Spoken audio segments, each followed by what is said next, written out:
Hello, everybody, and good evening. Whether it be on YouTube or Twitch, it's time for yet more Live for Speed Endurance Series action, courtesy of LFS France. My name is Eoin Harmon, and I'm delighted to have another jam-packed commentary booth this evening. We've got Adam Sears and Kieran Redman. So, Adam, I'll start with you. How are you keeping? Good evening. I'm great, thank you. Looking forward to this. Absolutely. And Kieran, how are you?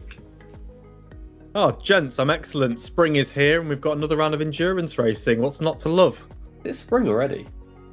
Oh, it is indeed, yeah. Ireland considers spring February to April, so we've been happily springtiming for ages. So,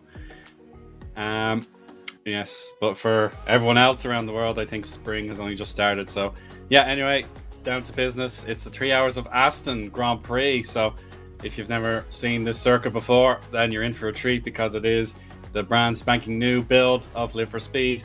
So we're going to experience some brand new elements to the track, whether it be the first parabolica or indeed the famous hairpin turn from the back straight. So plenty of action to look forward to as the finale in June is getting ever closer. But Aston, such an important round of the season, guys.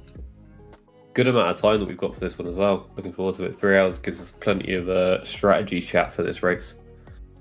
Yeah, it will indeed. So here's a look at our more detailed track map, courtesy of the guys in the background here.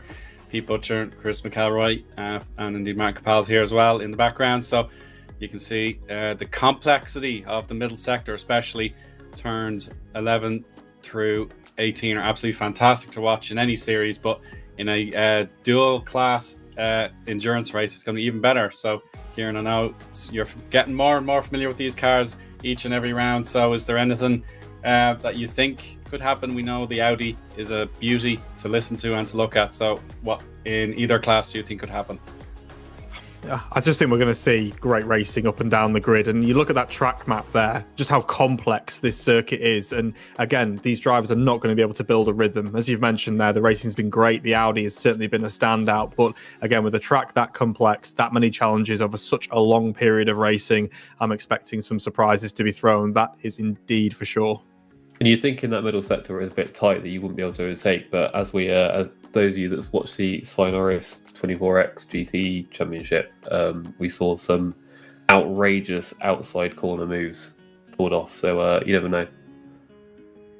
Oh, for sure, yeah. We're going to definitely bring Aston true to life. And we begin, of course, with our LMP class here, the Prototype 2, the 4.2 litre V8 engine, capable of 604 brake horsepower, and it weighs less than 1,000 kilos.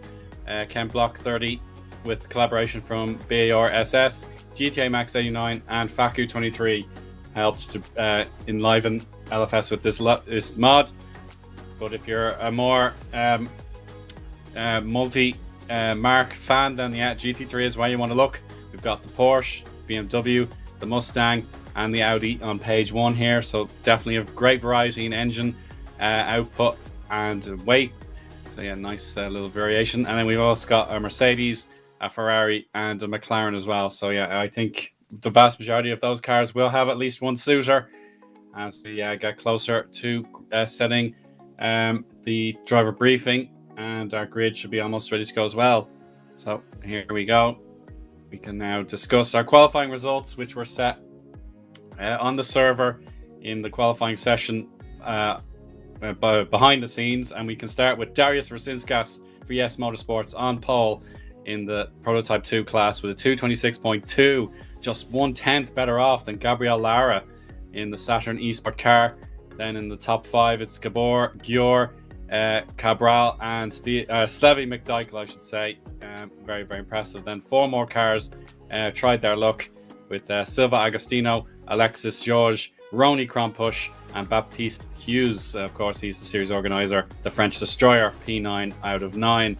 Onto the GT3 pages, we've got number 2, the Renesis car of Alexis Loudons on pole with a 241.5. He managed to beat out Rob Lochtenberg, John Madigan, Matthias Wengo, Hiwat Sinner, Joaquin Tapia, and my teammate Stephen Martin there, P7. Then we've got Ramon Hormos, Cyril Basset, and Daniel Crubetto in the top 10. But there's lots more to go, of course. You can see another 10 cars are eligible for the grid.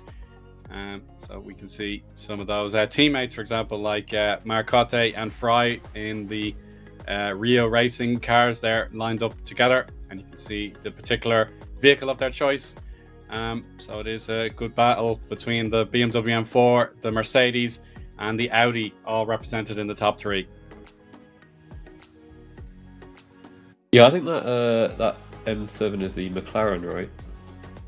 Yeah, the McLaren is on pole. Yeah. Yeah, and then we've got, is that a BMW? Yeah, the 4M. Yeah, Yes. yeah. And we are delighted to have the rhythm and the hymn of engines revving here in pit lane. So it will be the first safety car driven by Stuart Baker, which will get the Prototype 2s led out onto the circuit for their one formation lap. And then Jonathan Provost will drive the second safety car, which will lead out to GT3. So here comes Carolus and Gabriel Lara, who will be the first 2 drivers ready to enter the battle for turn 1 supremacy in these 3 hours. But of course, you can never win an endurance race in turn 1, you can only lose it. Yeah, I think we've seen these Yes Motorsports LMP2s right at the front, terrorizing anyone who dares get near them, working together and trying to get those results. And I think, yeah, it's been pretty solid for those guys so far this championship, right? Well, they've certainly been the faster pairing of drivers. They've always there to put on a show, that is for sure, particularly when traffic starts to play a factor. But again, you look at the qualifying results here. Yes, Motorsport, P1 and P3 respectively. These are the guys to beat, that is for sure. And Lara is looking to cause a bit of an upset there as well. And Rodriguez has just dropped there. He was told not to go until race control said so. So now he's been put in the spectators for a brief moment until everything is sorted there. So just a little bit of confusion at the back of the GT3 grid, but it's not the end of the world as everything starts to build up here for our prototypes, who are now going past the chicane here. So in the other direction, you would see that other entry to the circuit, but we're going to go straight onto the back straight, which is where I think is going to be a critical part of the track, where overtaking certainly going to be possible in the re-profile chicane. And yeah, the big back straights could lend not only to slipstream battle, but also blue flags could come into play right at this part of the track, and it can be risky. Quite a sizable gap being left there between Matiotis there and the safety car. Look at everyone bunched up there, warming the tyres up, weaving left and right. We saw some drivers falling foul of this in the previous round under the safety car, so hopefully no more shenanigans this time around. But yeah, Matiotis here looking incredibly composed at the front of this grid. And what is he thinking right now at the head of this gaggle of cars looking to take the lead from the start? I'm sure he's relaxed as ever, is careless Matiotis.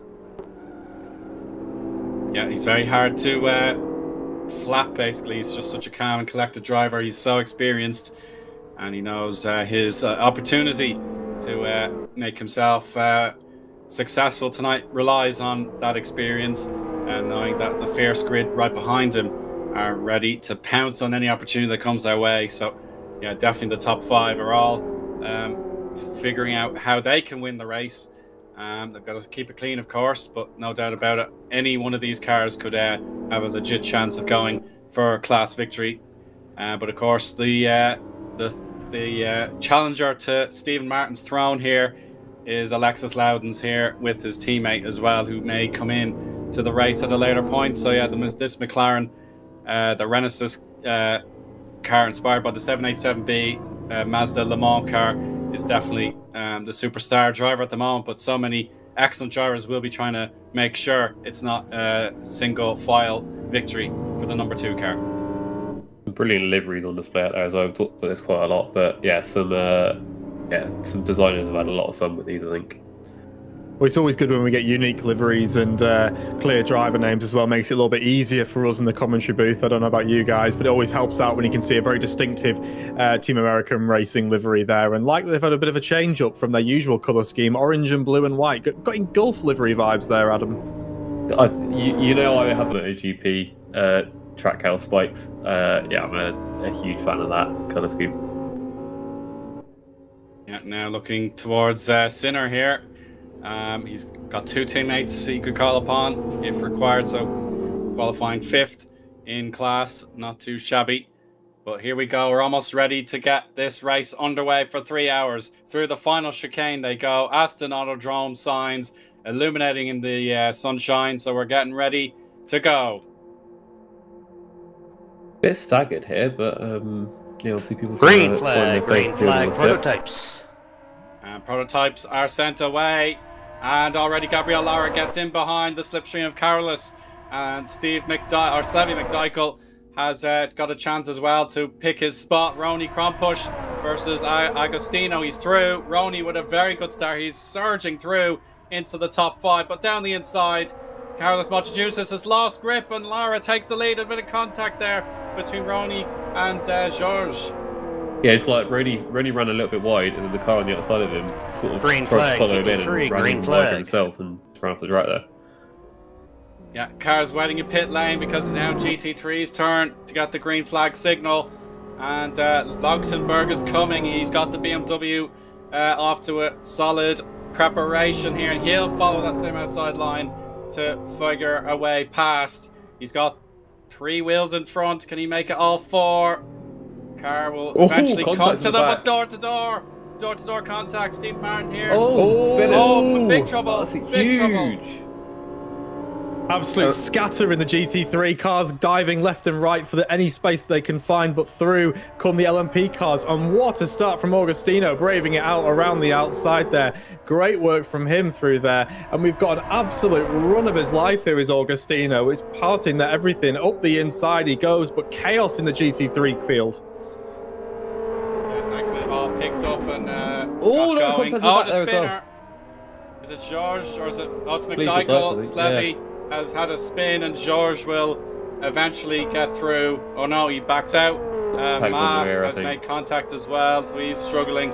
You may feel it was his fault for the contact and you'll just let him back through. So we'll observe that one closely. But Gabriel Lara has taken the lead here on lap 1. We'll go on board as the first few minutes of this race have well and truly shocked us all here.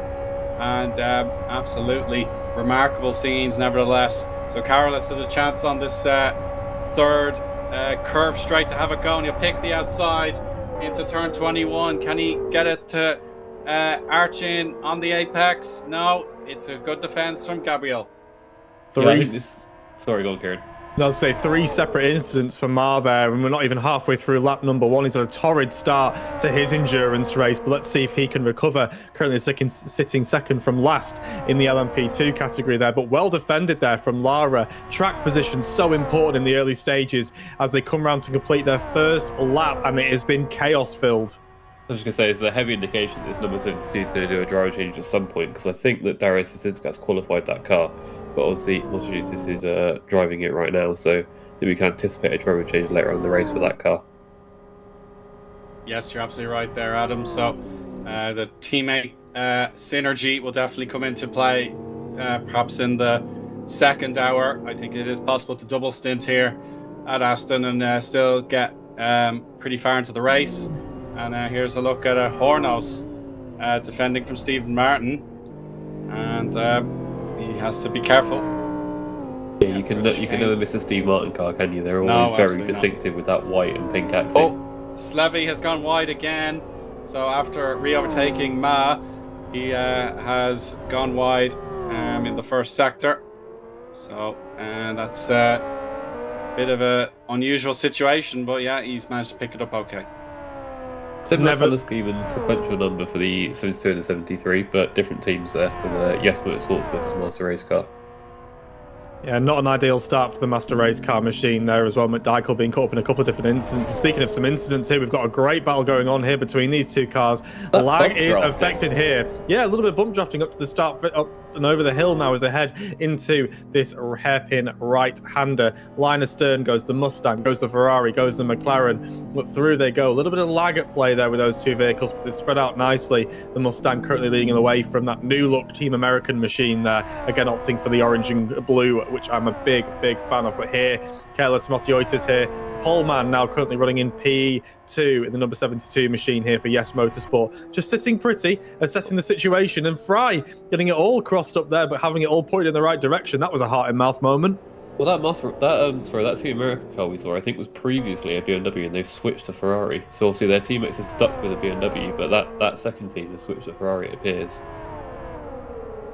Yeah, I think it was a late call in that regard. So we'll have to adapt as best we can. But of course, so much preparation into the pre-race graphics from Pete Butcher.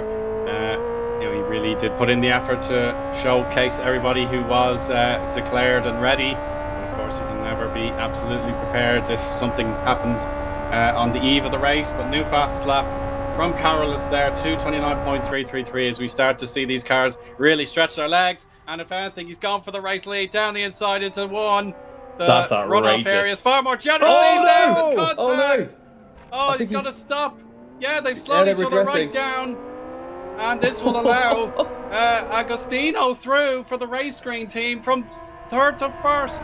And Roney is following along. A remarkable scene here for race screen. Never looked a gipped horse in the mouth. He's going to take it. Great work from Agostino. He says, thank you very much. You guys want to have your own battle. I'm going to take it for all it's worth. Can we talk for Roney Krompush for a minute here? He was right at the back of this grid, and he's like Moses. The car's just parting left and right for him. Brilliant stuff here from Roney. He's having the race of his life at the 96 machine. I mean, that's impressive from Agostino, because it's very easy to see all that chaos ahead of you and just go, oh, shouldn't I start hesitating? No hesitation from Agostino, though, just straight pass into the lead. And I don't think he's going to give up easily either. Oh, for sure not. To have that kind of unexpected opportunity land in front of him, he's done an exceptional job just to not recklessly take it, but he has just done his own thing, didn't lift, and he has the race lead. And Roney has found himself P3 as well after qualifying towards the rear of this P2 category. Was actually P8 of 9, so to go from 8th to 3rd in only 2.5 laps is a real testament to how Roney has found his mojo with this car in race trim. And you can watch Gabriel Lara very closely here through the sweepers, but we now switch back to Martin Capel, one of our colleagues here in Sim Broadcasts, and he's got a battle with Paulos at the moment. And also, I think that's Rodriguez in another McLaren here, so it's a bit of battle for pride here between the McLarens. One of the few Mercedes in the field, but he's managed to put a gap on these two McLarens, which in the first couple of rounds we thought was going to be the dominant car in this GT3 field. It seems to be favouring those mid-engine cars, the McLaren, the Audi. They seem to be the cars to be in, but right now the car not to be in at the moment is Agostino, who's coming under all sorts of pressure from Lara. The artillery is loaded, and he is putting a full volley and barrage into the side of Agostino, and the pressure is beginning to show. He is going to be all sorts of angry, but here, the fastest man on the track, Matioitis here, is looking to do a bit of a recovery there. It was a lazy lunge up the inside, a little bit of contact, no malice in it. You could see in the way he tried to slow down, but again, really derailing the advantage that both those cars had early doors, and now they find themselves in a 4-car scrap for the lead as we cross over the 8-minute barrier. Yeah, it was actually Fry who made the three-way battle there in GT3, but he's now overtaken Paulos, so he will try and give Capel some challenge for 19th overall. I think 12th or 13th in class. I'm just trying to find the other Yes Motorsports car that I think should be driven by Gabor, but I don't see them on the timing tower. Maybe Gabor didn't make it, but yeah, they're not. He's not here, so that's a shame to lose a top contender. But yeah, there we have it. We'll just have to move on.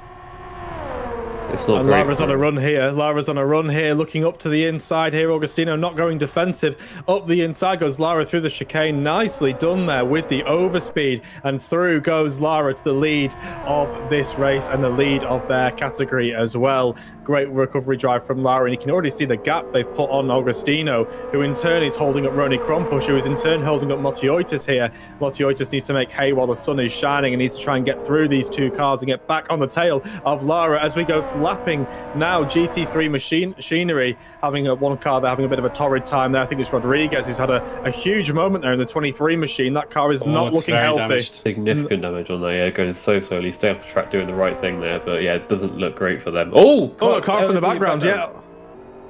Not quite sure who that is, but Oh, it's a 238. Oh, careful, careful. No. It's an awful place to go wide. Those tires will be absolutely savage with dirt and debris. Well, it looks like he found an empty part of the track. He's presumably. okay. Yeah, well, Mar is having a bit of a mare so far in the first 10 minutes of this race. He's having some real, thank you very much. He's having some real issues right now. Several incidents just cannot get gelled with that car, and it's costing him big time. Currently props up the top of the prototype timetable there as well. So maybe needs to get in for some new tyres and a bit of a refresh and a rethink about what he can do to make his way up the order. But we have another scrap brewing here in the GT3 machinery here, the 29 Velocity Motorsports Ferrari, hot on the heels of Valero in the number 6 Audi. Again, these are the cars to beat, and through they go into the chicane. I've got a car upside down, Owen. Oh yeah, we're gonna find perhaps safety a car VSC. boards and flags. It's a full safety car, boards beg your pardon, and yeah. flags. Ortiz was towards the back in GT3, so Rodriguez will gain a place on him. But full safety car. So we had the drama at West Hill on lap 1, and that was it. Never again did we have a serious incident. So this has been a shocking moment here for Ortiz to crash out fully on his roof here. So we should probably remind people, Owen, about the new dimension rules on these sorts of things. I don't know if you want to take that or if you want me to try and remember. If you want to recall, yeah, probably. I think it's something along the lines of you have to, if you have an incident like that, you have to wait for the race director's command to return. So basically, it's kind of real life rules where they have actual safety car drivers driving these safety cars. The their race director watching the race, and they will call them out. Everyone lines up. Standard all motorsport safety car rules, follow, don't overtake, all that sort of stuff. And yeah, they'll send out course cars to simulate recovery of the car and all that sort of stuff. It's really good system they've got going. I'll remember there, Adam. Go ahead, Kieran. Sorry, I've just noticed something. If we can just cut back to the directors, please. Back to Mr. Lara in P1. The side of his car, he is his own sponsor. Gabriel Lara sponsors his own vehicle. Very nicely done for Saturn Esports there. Yeah. I love that. I think something else I wanted to mention that I didn't quite get a chance was that Alexis Loudons, who is currently leading the GT3 field, he was putting out a gap hand over fist. I think he'd got it out to 2 seconds, and I think it was still going. And then the safety cars come out, which is really going to put him back under pressure. We did see him get pressure on the initial start, but then he managed to get through and pulled out that gap. But obviously he's going to have to do it all over again now. Yeah, but he's so good in that car. He was a real force in the last round. And anytime I've seen him behind the wheel of that machine, again, very distinctive livery. You can always spot him when he's running that car. He's always been very fast. It is Loudon's race to lose. As Augustino goes for a little bit of a trip through the gravel there under warming up. We'll have to wait and see what happens there as well. But yeah, Gabriel Lara sitting pretty right now, and his team's going to be incredibly happy with the work that he's doing so far. And he'll take the free running, the lift and coast, minimal tile wear. It's the kind of thing you want to do. But how do you stay sharp in these situations, Owen? Obviously, you're an experienced man in this series under safety car. Yes, there are some times where you want to catch up to the end of the snake very, very quickly. But of course, when you actually do, you realize, that was a bigger queue than I expected. So you have to slam on the brakes, but not too hard, or else you will end up spinning yourself. But in terms of staying focused, perhaps talking to your team, if you have a teammate in your ear, can be very helpful, just so you can say when it's time to pit, you can reduce the amount of fuel you take on board because you're up to fuel save. So you can look at your in-game setup and say, yeah, I'll reduce the amount of fuel. I'll just keep warming my tires. But of course, if anything needs to be done in pit lane, as we're going to see some pitters right now in the P2 category, that's a great way just to have a little bit of a break, so you can actually relax for however long you need to pit, and then you will chase that snake down again. So yeah, good call here from Slevy to get some service. He had a tough opening 15 minutes or so at least he can regroup. But definitely watching your mirrors is another great way to keep yourself alert, because if someone else is on your bumper at every given moment, then yeah, you just have to be very, very careful. I briefly mentioned it before, but I've done some real-life 24-hour go-kart racing, and the most embarrassing thing you can have happen is when you're sat under a full course, you're just cruising, and then suddenly the guy in front of you starts slowing down because someone's done something way up ahead, and everything, it all comes to you back. You don't realise it's coming, slam on the brakes and spin, and the whole pack goes past you laughing at you. There's nothing more embarrassing than that. Yeah, I think the majority of GT3 leaders are happy to stay on course, and it makes sense to me as well, because if you're on a particular strategy and there could be another safety car, then why did you give up all that track position? But yeah, Well, definitely guys at the back. It helps Go with ahead. teammates, but I think your most important thing you need to be doing with these sorts of endurance races is knowing what your fuel number is. So you need to be working from the end of the race backwards and figure out exactly what your earliest pit stop point is.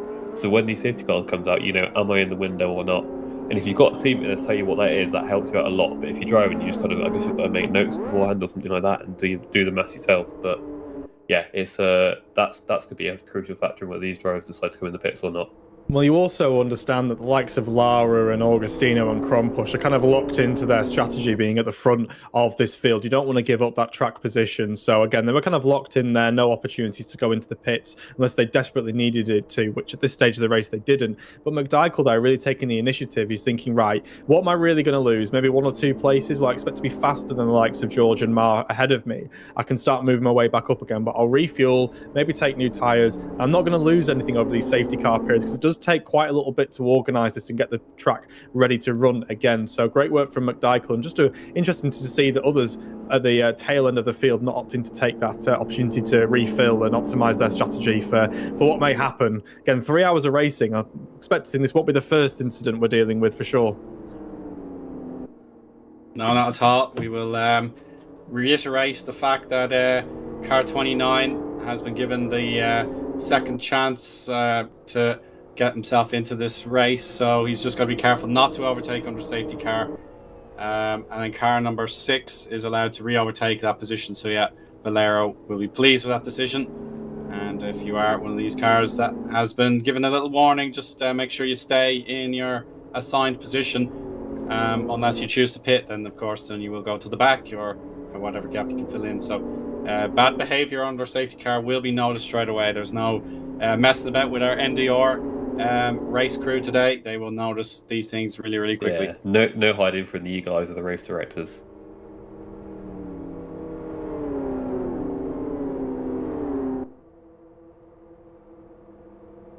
I think we've got a lot. There's a lot of tyre weaving going on. I think we're hearing that. Yeah, I think that would probably indicate that they're anticipating a restart soon, but we've not had an official word yet. But drivers seem to be gearing up for one.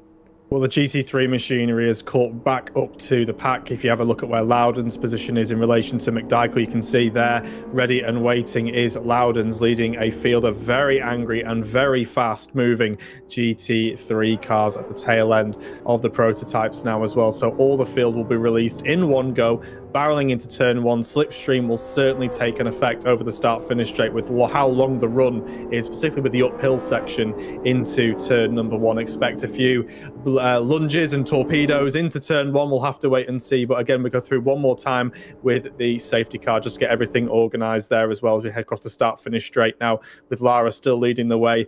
Good old-fashioned tyre warming there. When it's at camera angles like this, I can always remember Kimi Räikkönen just driving down the straight at Spa. Everyone's warming their tyres up and he just continues to drive in a straight line. But we do have a car in the pits there. It is Ueze, Baptiste, the French destroyer, and Mr. Capel there are opting to come into the pits as well. Well, it's kind of logical, right? Because that way that you get the maximum amount of fuel for this restart and you can go as long as possible. So they're still losing the same position they probably would have anyway.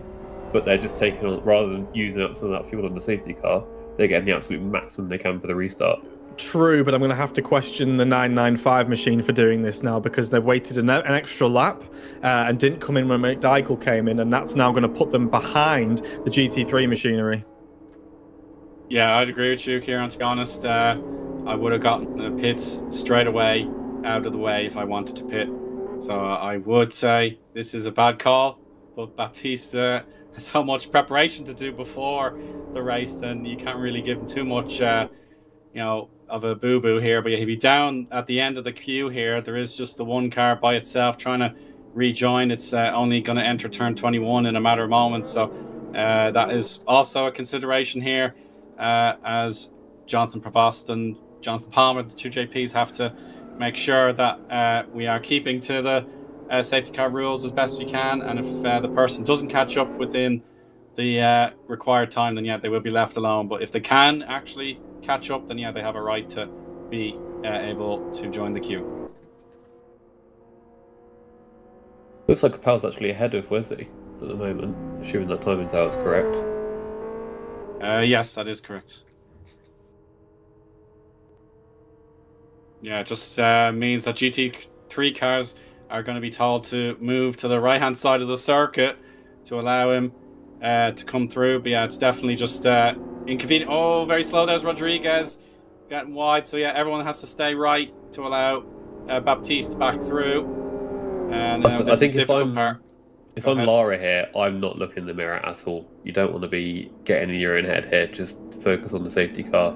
Don't look what's behind you, and then just get on with your race start whenever you can. Just don't even look behind. He's harassing the safety car. He's getting right up close and personal there with the rear of that car, trying to harry them and get them to the start-finish straight a little bit quicker as possible. But there you can see the 995 machine has now come to the back of this pit as we have safety car in this lap. I still think that was a great call from Jose there. No, yeah, absolutely. I hold my hands up there. I didn't think he would be allowed back through the grid, but yeah, the organisers have allowed that. So yeah, actually take that back. Great call from the 995 machine. Yeah, we'll see if it pays off later on, but yeah, no doubt about it to be towards the back end. Yeah, it does make sense, but it's going to be so difficult for Slevy. I'm sure he's now realised the car behind has gone off strategy. But of course, Alexis Loudon's going to be right up behind. Oh, no, spins sideways, but he caught it just in time before he hit the wall. He hit the wall door, left-hand door side, so he's ended up losing position. And I think it's hard luck for Ma because Baptiste just overtook him just in the nick of time. So I think it's too late for anything to be done about it. It's almost time to go racing, guys. One less car for those two to get past as well when they go to this restart. It could have been a matter of time as well, depending on the strategy options that they took. We aren't privy to whether there was tyres taken as well as fuel, but there, Mar finding himself the back of this grid now, propping it up. But here we have Lara controlling the pace and slowing right down there as well. Slowing right the way down. We're hearing tyres, fuel and damage there for the two cars that came in. That's McDykel and Wezza there in the 995 machine. But yeah, Lara controlling the pace now, slowing them right up. They will pick the time to go in the Saturn Esports machine. That time is now midway through the chicane. Great work there from Lara. No overtaking until you get to the start-finish straight. We have a restart. That was a great restart. They timed it absolutely perfectly and just galloped away. Yeah, the top four have really made a good breakaway here. It's like the breakaway group in there. We've got Carlos Matioitis there fighting away here, but and there we've got cars scattering there. Matioitis up the inside of Roni Krompush, and up he goes into third position. Great start for Matioitis there. Roni going backwards through. They go into turn number 2 there. High speed right kink through they go, and Matioitis is on an absolute roll here, carrying that momentum forward. He's on the back of Augustino, looking to make a move. He goes and swings to the outside, which becomes the inside. Side by side they go through the back straight there. Matioitis has that locks, goes defensive there to cover off Augustino. Nothing to do there for him. Augustino down a place and Matioitis up 2. Great work. I feel like Wesley might have been caught napping on the start. They obviously a massive gap there to McDykel ahead, and they were getting pressured by Mara off that restart. Oh, spinner in GT3. I think it might have been Deja Vu and one of the Audis, Gouda, have been involved in a small incident there, so that's unfortunate. But yeah, they're in the Aston Cadet pit lane, I think it is. So correct me if I'm wrong. Yeah, Lara's Loudons has pulled out a nice little gap there already. It's just what we expect from him. Incredibly fast, really good operator there. But Madigan is currently holding the fort down there for Gum Garage, and we're hearing that George is in the wall there. Oh, that's quite far in the wall. That's a big mistake in the braking zone, and he is going to be waiting a very long time to rejoin here. He's going to have to wait for the entire GT3 field to come through. What a disaster for George and the FSR racing team there. Huge moment for him there, and it happened off camera. But yeah, a lot of recovery work for the number 9 machine now. Yeah, we need to double check exactly what could have gone on there. It's normally not a point in the track where a P2 will be liable to go off, and he's struggling for traction.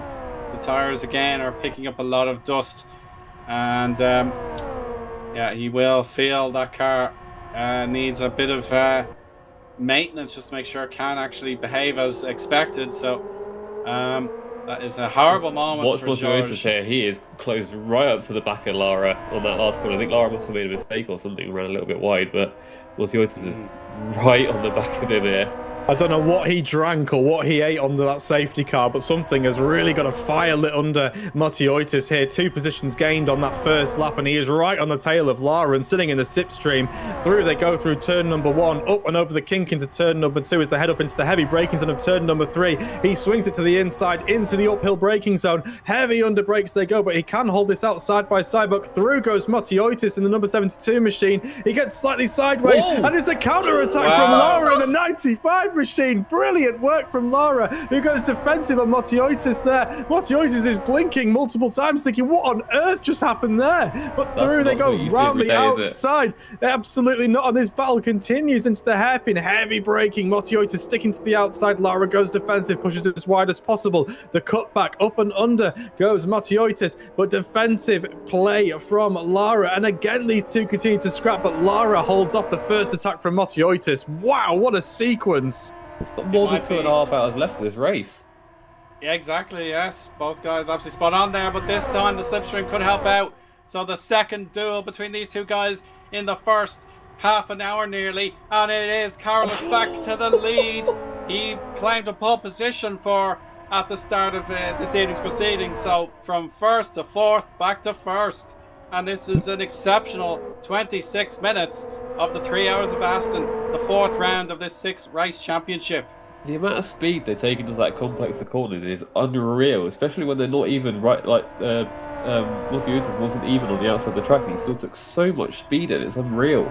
No, it's just downforce personified, and Motivatus there dialing up his machine into spinal tap mode there. Brilliant work from him there. Where this pace has come from, I do not know. But Lara must be sitting there thinking, what on earth is going on here? And through they come to this complex now. We've got Lottenberg here fighting away in the 99 machine here. I believe this is with Basset, who is a star of our Formula Esports Championship here as well. But Lottenberg through he goes in the 99 machine, going to really defensive there on Basset, who is looking for his opportunity to succeed, clearly inspired by the work that he's been seeing at the front of the LMP field there. But Lottenberg seems to have been able to defend that first attack there, but watch Basset to counter back, and Sinner is lurking in the background there as well to capitalize if they need to. We have a drive-through penalty. Yeah, it's one of our back markers in GT3. It's Marcotte in the 189 who was caught for creating an avoidable incident at the beginning of the race, the first turn that we saw in the background. If you remember, he was considered to be the antagonist to that. He was the person that was deemed responsible, so he must drive to the pit lane, and he'll probably find himself cut adrift with Garcia hoping to catch him up in a little while. So we're already down Diaz, who had that crash, and now Marcotte will have to serve a drive-through penalty. What an onboard this is from Lara. How fast. Look at the closure under the braking zone there. Really nice stuff there from Lara and the Saturn Esports team there, looking to get back on fighting terms with Motivatus, who is cruising away from this. And I can't get over that restart. What an amazing work in one lap to make up 3 positions. And look, the in-form driver right now. Look at the gap that's extended here. That's over half a second there from Motivatus. And George is running wide again, we're hearing. Well, I wonder if Motivatus just decided that this was his second chance, and he's not gonna sleep on that. And as you said earlier, don't look a gift horse in the mouth. That restart came right on the back of the leader and thought, this is my chance to go for it. And George still working through the GT3s. We've got a car off, trying to find the identity. I think it was just Lara there taking a little trip, an excursion off the exit there of that turn, but gathering it all up nicely, clearly pushing for everything that they can to get on fighting terms again with Motivatus with 0.7 seconds the gap there. And Loudons continues to lead the way in that Renesis number 2 machine, cruising to a victory right now with nearly 3 seconds the gap to second place. Madigan there in the 176 machine there. Brilliant work from Loudons as always, but it's still very early days, gents. 30 minutes on the clock, counting down. Still 2 hours and 30 minutes remaining in this one, and what an action-packed 30 minutes we have had. I don't believe it's only been 30 minutes. Yeah, definitely the proceedings for the warm-up lap were even dramatic, so it's probably 30 minutes plus a little bonus. So yeah, I definitely agree with you there, Adam. It's been non-stop excitement, and That Audi is such a good-looking car. It looks so low to the ground. Unreal. I'm always a fan of the gum car. Every livery they bring out, the gum garage cars are always really nice. I love that green fade into blue. Really nice stuff there as well from the gum garage there. Madigan at the wheel having a really good race. 3 seconds the disadvantage to Loudon. So we're hearing there's been another incident there for Marcotta. That race is going from bad to worse there. Drive-through penalty and now a big excursion off and into the weeds they go. And that car seems to be lagging quite heavily, Eoin. Yes, I'm afraid so, Kieran. The issue with that is if it persists, then yeah, it will be a case of he'll continue to lose laps, lap time to the competition, and indeed the P2 cars will eventually catch him up to lap him, and that will mean a tense moment. If you're seeing a car lagging that is not in your class, then you really do have to be extremely careful. But that is not going to be a problem for the leaders, Carolus and Gabriel, just yet. But at the same time, Garcia does have his own drive-through penalty to take. So those drivers at the back of the field will both be summoned to take a drive-through. In Garcia's case, it was an avoidable incident on the second lap at turn 14. So that's one of the faster sweepers. So we'll see if both of them agree to drive through at the same time, but neither of them have. So that's another case of... they really want to eke out any advantage they can deal from this disadvantageous situation. Just watching the timing tower dance as George and Loudon's trade place at the bottom of the prototypes on top of the GT3 machinery there. But there you go, you can see Loudon's has surrendered his position to the faster prototype car of George in the number 9, who's trying to get back on terms with the prototype car. Crashed again, but he's back in the circuit thanks to the wall actually bumping him back on. So Baptiste's going to re-overtake for position. Huge damage for Vauclair, but still having a good scrap with Gouda. We saw it just a second ago. The 19 and 22. Yeah, that 238 car has been in the wars the first half of this race, but the 995 machine there of Weza is up ahead of them now in P6 in class, opting to take a pit stop under the safety car that we just had. Bit of a gap forming now to McDykel in P5. You can see 10 seconds. That's quite a substantial margin between these two. You can only assume there may have been some kind of incident, as we have another drive-through penalty for the 25 machine. That's Garcia causing an avoidable incident on lap 2, turn 14. Yeah, I know you mentioned that one earlier, Eoin. Yes, but on the opposite end of the scale, a new fastest lap from Carolus Motogesis at 2:28.063, and now we have a third penalty that has been dished out in the GT3 class, so we'll see that confirmed in just a few moments, hopefully. A 2-second gap for Motogesis as well. Yeah, incredible job so far. See where the faster lap's gone, can't you? That's yeah, I think he's taken the bull by the horns and really running away with that one. Yeah, Matioitis has got to be happy with this. 1.8 seconds the gap there as well. Yes, there's the third one now, and it's Deja Vu caught out. So that was for lap 5 discretion by overtaking under the safety car. So yes, there was the warning out to Laura Nass Deja Vu for bad behaviour under the safety car, and it was not obeyed, so that's the reason for that drive-through penalty. And he's gone and taken it straight away. After the pit stop, I think you have to... Pit stop, sorry. Ooh, well, that's really going to hurt him. Interesting strategy, that one. Might be just a case of taking all the pain in one big go, get the tyres, get the damage, and get everything sorted now, and then come out, do another lap, and then, exactly, and then sit in the penalty box the next lap as well. So, yeah, big strange. Yeah, I think it should be just a drive-through. He doesn't need to go in the penalty box. So Garcia on the final warning to say it's 3 laps since your penalty was issued that you must serve it. And of course, the pit stop and the penalty has been issued is prohibited from actually serving the penalty, but it doesn't count against your 3-lap count, so you're still needing to come into the pits within 2 laps then of the penalty being issued. So Garcia obeys the rules. He stays within the blend line. So remember, back a few months ago, Xibin was our great expert at spotting the car breaking the pit lane blend line, but thankfully that wasn't a problem here. Yeah, that was a bit unfortunate for them. It was a different, yeah. I think that was a more challenging blend line to stay within, whereas this one seems to be fairly intuitive. It's always the small rules. Read the fine print. You must always read the fine print when it comes to endurance racing. Again, it's not your normal series. It's taken very, very seriously, and like it should be. And again, you're seeing these penalties being dished out for infractions within the spirit of the racing series itself. But again, to be successful in this championship, you've got to follow those rules, and things like a blend line can cost you lots of points and lots of positions. We've got a very laggy car here ahead of our prototype cars. They're keeping well out of the way. That's probably the best thing for it, but I did have a bit of a heart-in-mouth moment there for our prototype cars.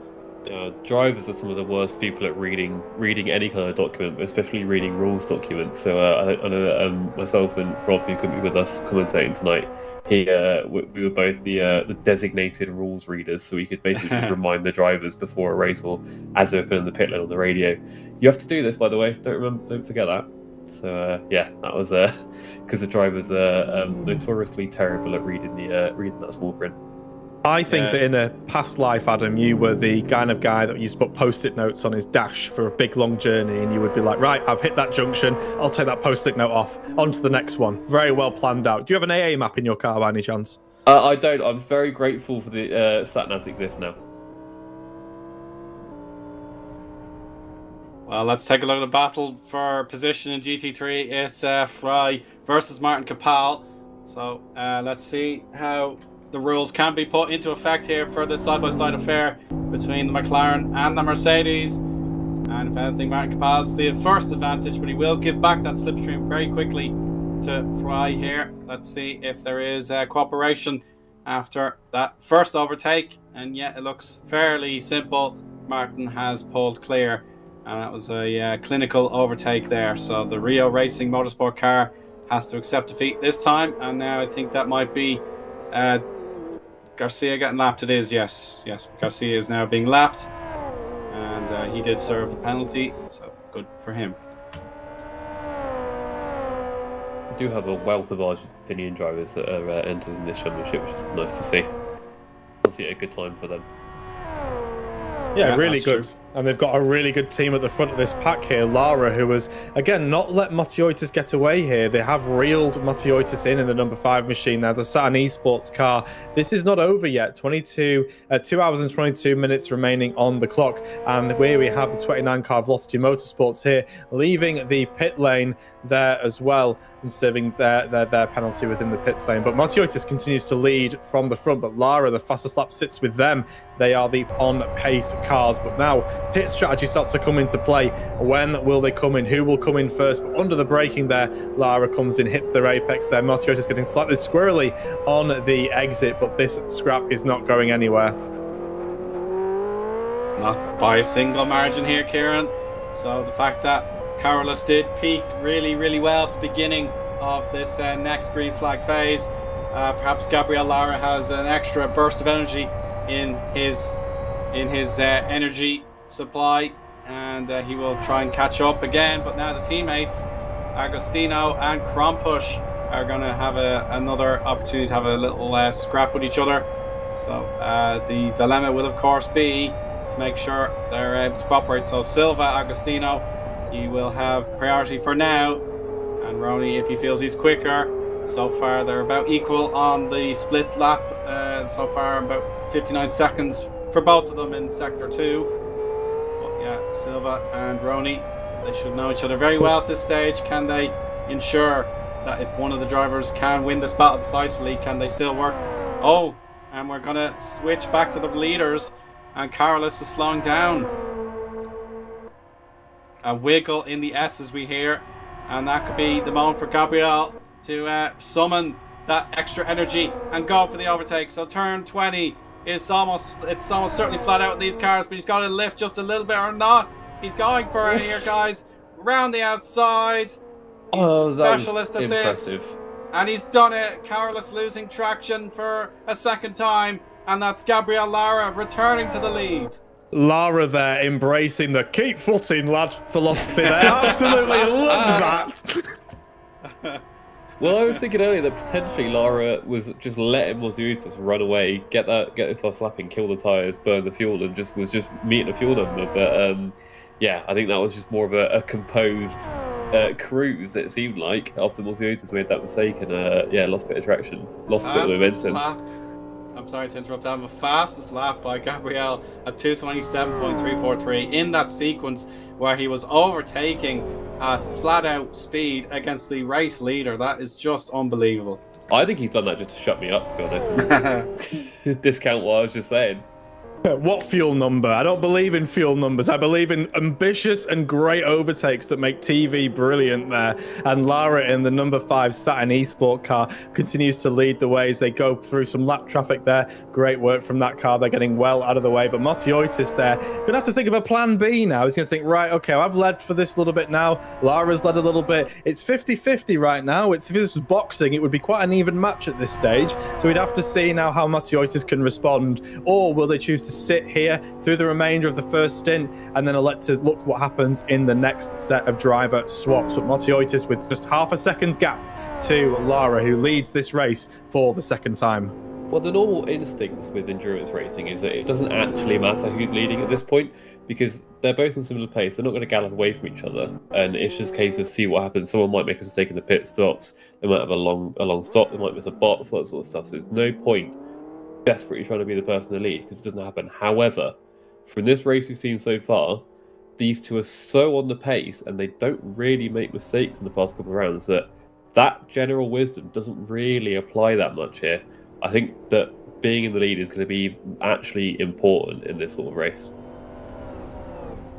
Yeah, that makes absolute sense. The fact that having the lead at this point, it's just circumspect really to the actual outcome. It doesn't really prove anything necessarily unless he was like 5 laps ahead, which is almost certainly impossible. But just to have the lead, it is nice to know that you can play out your vision in your head with that little advantage, but it can all change in the final half an hour, for example, or even later than that. It can all be switched in your favor once and for all, or not. But there we go, across the line once again. This also helps these drivers out for later in the race because they're now learning where they can and can't overtake, which appears to be they can overtake wherever they want, whenever they want. But this is going to be really important for their learning as they get towards the end of this race and they have to make the moves. Whereas the guys behind, Agostino and Krompus, if they do end up in that fight, they don't know where each other's going to be and they don't know exactly where these overtakes can happen. But with the pace that they're setting right now, it is going to be a case of testing the limits of grip. And it is that test that's incredibly scary. If you're very comfortable with where you're sitting at the moment, you might have to push that little bit extra, but a little bit extra might reward you, like we just saw with Lara, or it might indeed punish you. And speaking of punish, we've got contact through there in the chicane between Fry. Addressed there and let him back through, but... Yeah, so Fry there stepping back there, as you said there, Adam, redressing that place there, looking to avoid any penalties there as Garcia is up ahead. But Fry now has the slipstream over the start, finish straight through turn 1, turn 2, and up the inside they go. This will be the inside run up until the hill, and that's a really dangerous chop. And in the braking zone there, we've got Garcia moving left and right, and up the inside goes Garcia. I can't quite make out where he actually is on the road. There's quite a lot of lag going on here. Turn one. Garcia has fallen away now there as well, and Lara is now stuck in traffic with Mosiotis, and just about getting out of the way goes that burgundy muscle car there, and stepping away with Martin there, doing his best to keep out of the way of our leaders. But now these two have closed right back up, and it's round number 3 for Lara and Mosiotis. Taking your bets, gentlemen. I'd say Carlos can do it. I think he can do it. It is too close to call on this one. They're both so good that I'm going to sit on the fence on this one.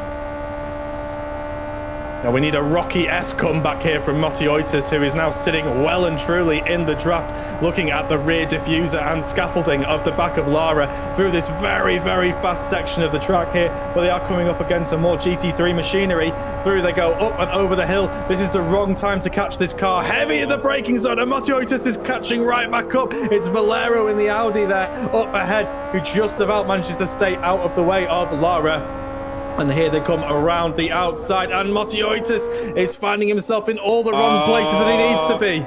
And through he goes. He's slipped through that closing gap, but well done. At least it wasn't any worse than that. But so much drama around the place. It's hard to keep up with everybody at the moment. But Hornos, Roman Hornos, losing one position at least in the GT3s. So yeah, so much to keep up with. But we've got McLaren's where the eye can stretch really, with Steve Martin now heading the pack.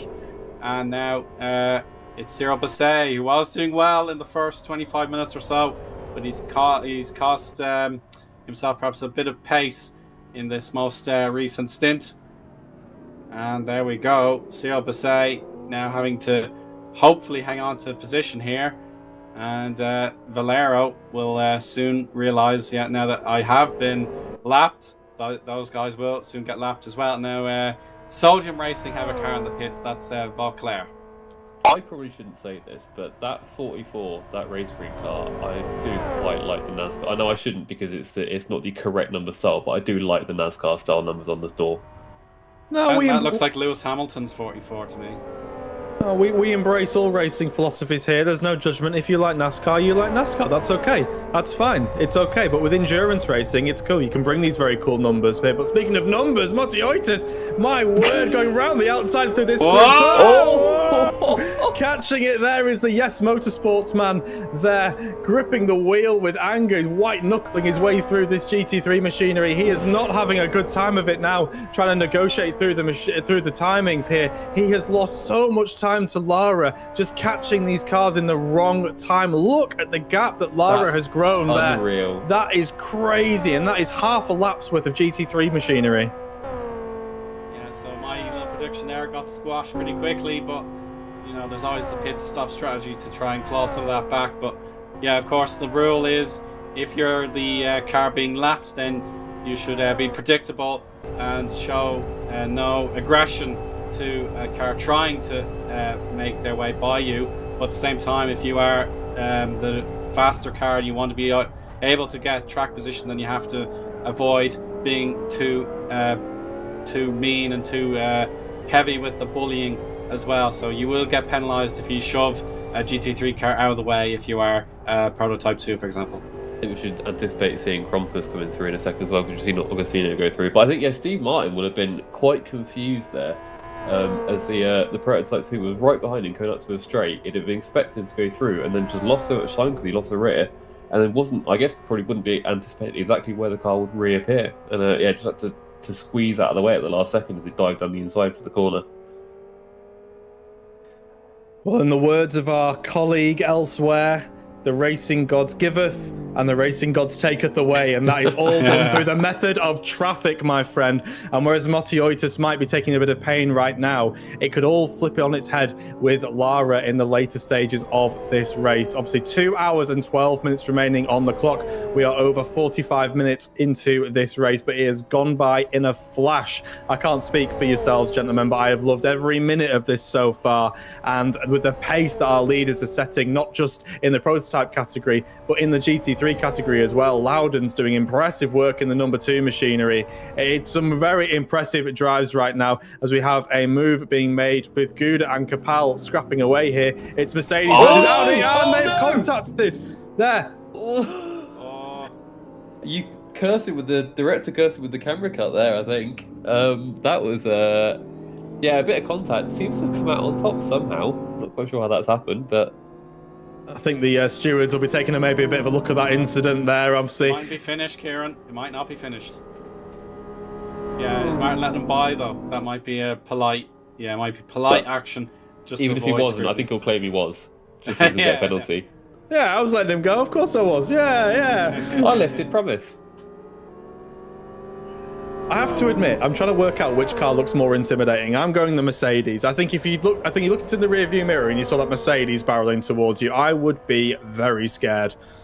If it were up to me, the BMW M4, if it was still the most popular car, then I would say that one. It's always got that sort of like the bloated kidneys. Like, it's a very ugly front end these days, but if there were more of them, then I would say that is the scarier car. But of course, I'm driving one, so I would say that. At night, potentially the Audi, because that's got so many lights in the front. When that flashes, you are going to see it. Oh, that's a tight moment there with Hornos there in the racing green Autosports car, but he's sticking it out around the outside. Brave as you like there. Through and up the outside he goes, and he cuts there. But Bisset is looking to block the exit there, but through goes Hornos there. Amazing work as Carolus Motiotis is in the pits, and Augustino's in the pits as well, following him in there in P3. Lara's going to be questioning that one, aren't they? Because they're not going to have the undercut on Lara, and Krompussen as well, it looks like. Yeah, Carlos is double stinting here. He's just taking on that fuel on board. But he's changed the setup as well. Race green. Yeah, race green staying longer in the pits with Roni, but Silva Agostino is happy enough just to get a little top up to carry on his next stint. So no threat of a driver change for our top pre-twos just yet.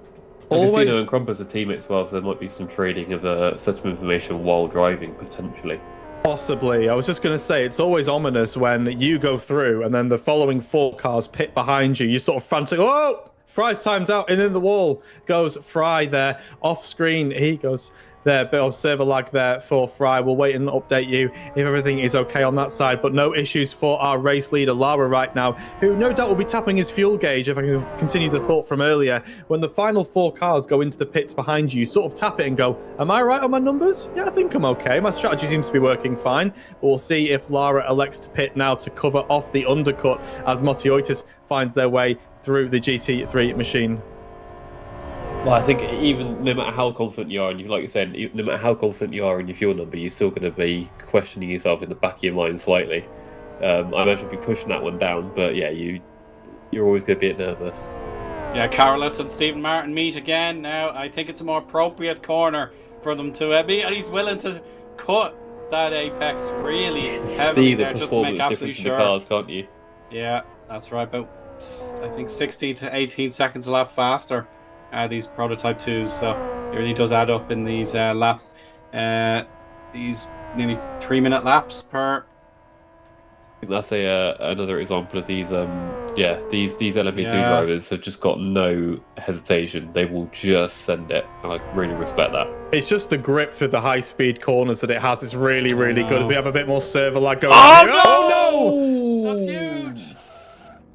And we were waiting for it to happen with all of the server lag. We were waiting, thinking it was going to happen. We were getting lucky for now, but an unfortunate there. That's Mar that's been caught up in another incident there that will be completely damaged and lag related there as well. So Mar will be heading into the pits there for some extensive repairs on the 238 car. Yeah, no, he's got a long way to go to get that car back to the field there, but that's not good there. And the Rio Racing Motorsports car there, Fry, the number 19 machine, also caught up in that as well. With look at the damage. Yeah, I think this is a VSC.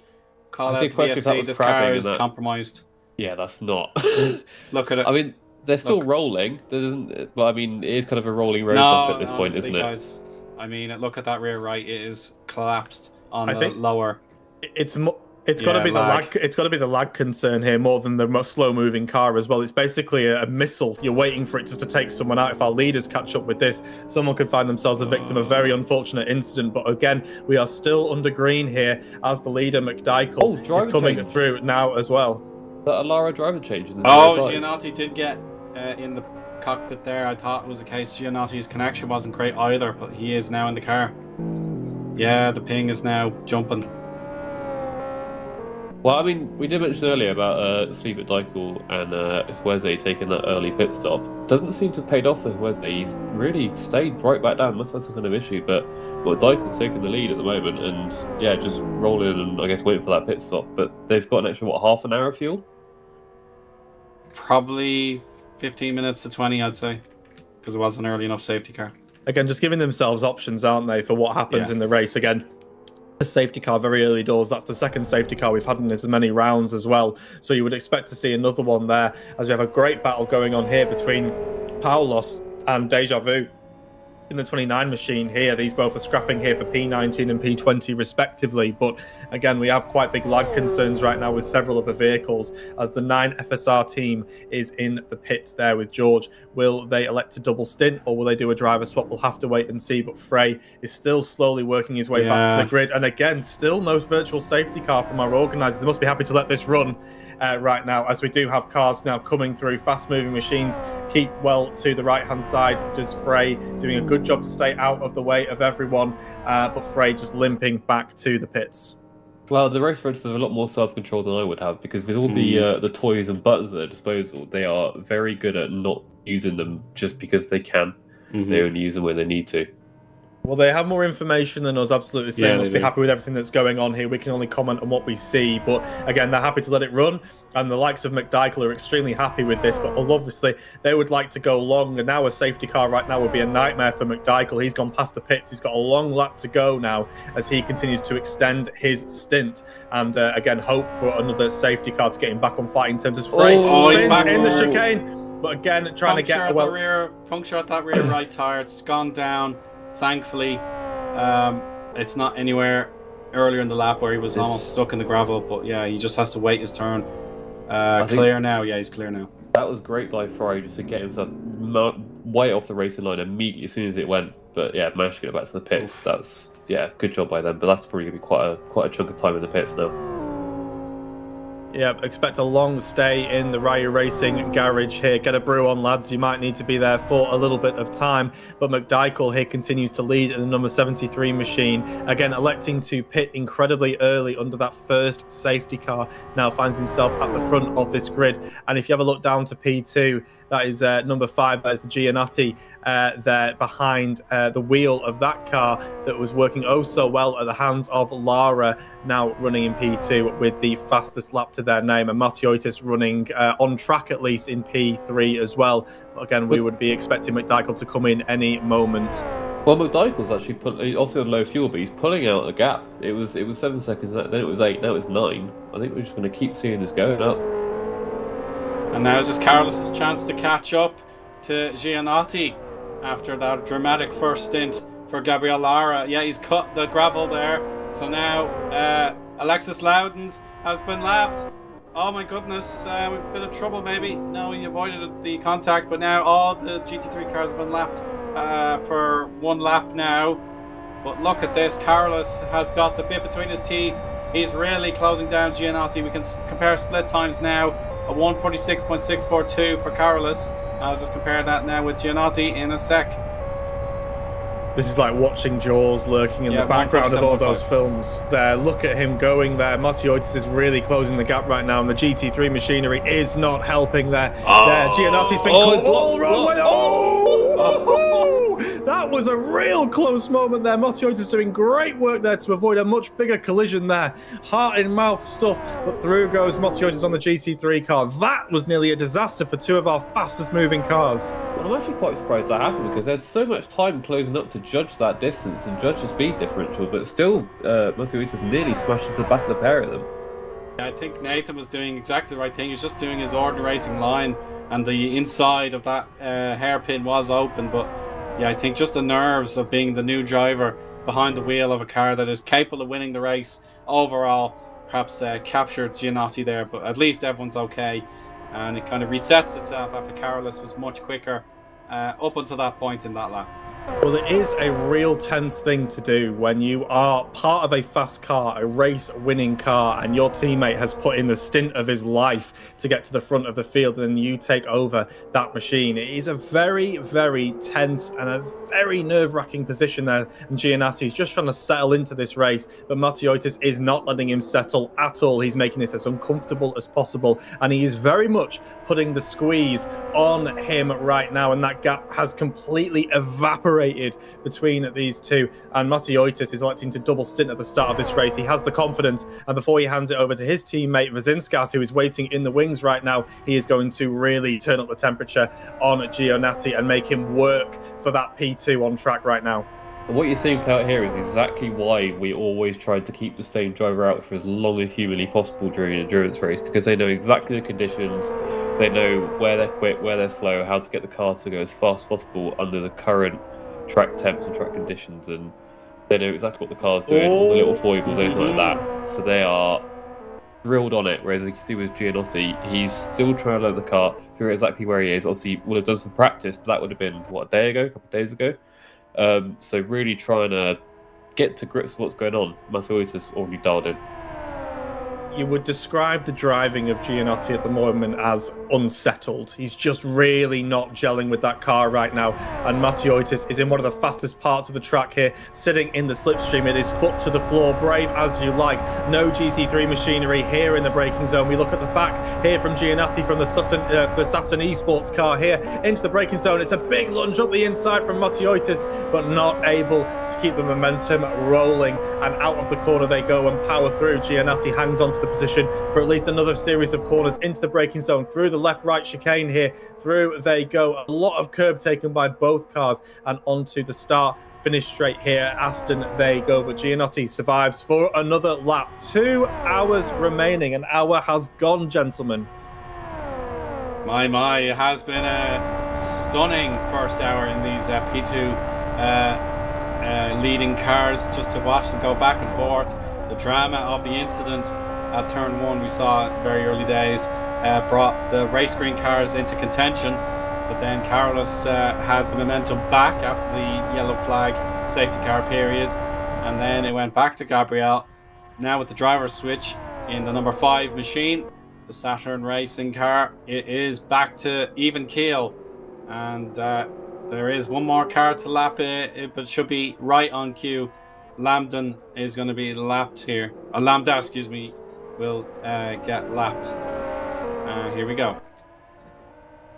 Yeah, that Lambda Motorsport car is going to see a blitz of purple, red and black go through his left window. Whoa. There. And through, that was a bit of a tight moment there. Matsuotis there trying to maximise as much as he can. Defensive shapes being thrown by Gianotti. Not quite a double move in the braking zone there, but really pushing the limits of what he can do defensively and losing all of the track and then some through this fast section here. But Matsuotis is right on his tail, less than 2 tenths separating the 2 fastest cars on the grid. Very much a 2-car race right now between Matsuotis and Gianotti. But we have a scrap here between Martin and Bisset. Do you want to take this one, Owen? Yes, indeed. Here we go. The great battles we've had since last season. And Stephen Martin versus Cyril Bisset. It's timeless stuff here, but Cyril gets the job done there. Very nice. Yeah, just a real big lunge there from Martin, and he went deep, and then they're able to go do the cutback there from Bisset, who, again, as I mentioned, has been doing great work behind the wheel of an esports of an electric series, and obviously doing great work behind the petrol powered as well. But Mar has had another moment here. Again, his race is going from bad to worse to awful. Just cannot seem to have some clean laps. There's a big slunge up the inside. Goes Matsuotis there from downtown Aston. Goes Matsuotis, and what a move for the 72. Yes, Motorsports car. Can Gianotti get back? He's showing the nose up the inside. No, nothing doing through the chicane, but expect Gianotti to attack back here as they go over the start finish straight at Aston. He will have the slipstream. Can the Saturn Esports car get back on fighting terms with Matsuotis? He elects to go to the inside, which will then become the outside of this, but elects to slip back again as well. Gianotti looking there. Defensive shapes thrown from Matsuotis. They are side by side up to turn number 1, and Gianotti gets it back. Goes defensive, throws it to the inside. No move to be made from Matsuotis there. Counter goes both the vehicles. The number 5 and 72 machine scrapping away. This is a real battle for 2 very quick operators. Yeah, it's Slavy McDyke had just taken to the pit lane there, meaning this is back for the overall lead. He's switching one way and the other into the slower section here towards Aston Cadet. And Carlos may have the inside line now for turns 5, but then turn 6 will come straight back at them. Side by side they'll go. Look at the mirror there. It's unbelievably tight, but the battle has swung back into Carlos's moment for now, but it's going to be the slipstream, and he's gone. Very defensive there, nearly on the left-hand side of this circuit. Then back to the right, and again to the left. It's all over the place for these two. It's going to be very courageous to overtake here. And he's almost done it, but now heading to turns 8 and 9. Here we go, yet again. This is exceptional. Absolute quality stuff here in Live for Speed. I don't know how you carry on 9 and talking 10. all the way through that. I've just been speechless. This is unreal racing. I've not seen And anything like it's this for a still- while. He's under Oh, he's on the line. inside and he's off. He's made him crack. Oh. Great work from Giannotti there, dialing up the pressure there. He's bottled it up and dished it out in one go to Matiotis, who has crumbled and lost so much time there for the 72 machine. He will be red with anger. Matiotis will have his foot pinned to the floor now, but great defensive work from Giannotti. A clinic from the number 5 car there, Giannotti. Take it all back. Unsettled? No, undefeated more like. Great work from We can Giannotti. officially say that Giannotti's dialed in now, can't we? Yeah, Wow. He's now felt the power of his machine, and he's starting to make consistent laps. That race control message was just to say Martin Capal, if you recall, he backed off in his battle with Gouda, and that was the reason why he avoided any action. So good, polite driving there for Martin Capal. But we've got lap traffic yet again. It is the Fry McLaren, I believe that is. So he's thankfully back on circuit after that huge incident with Ma and the lag spike. So he's fixed that McLaren. He's raring to go again to try and pick up whatever points he can from this race.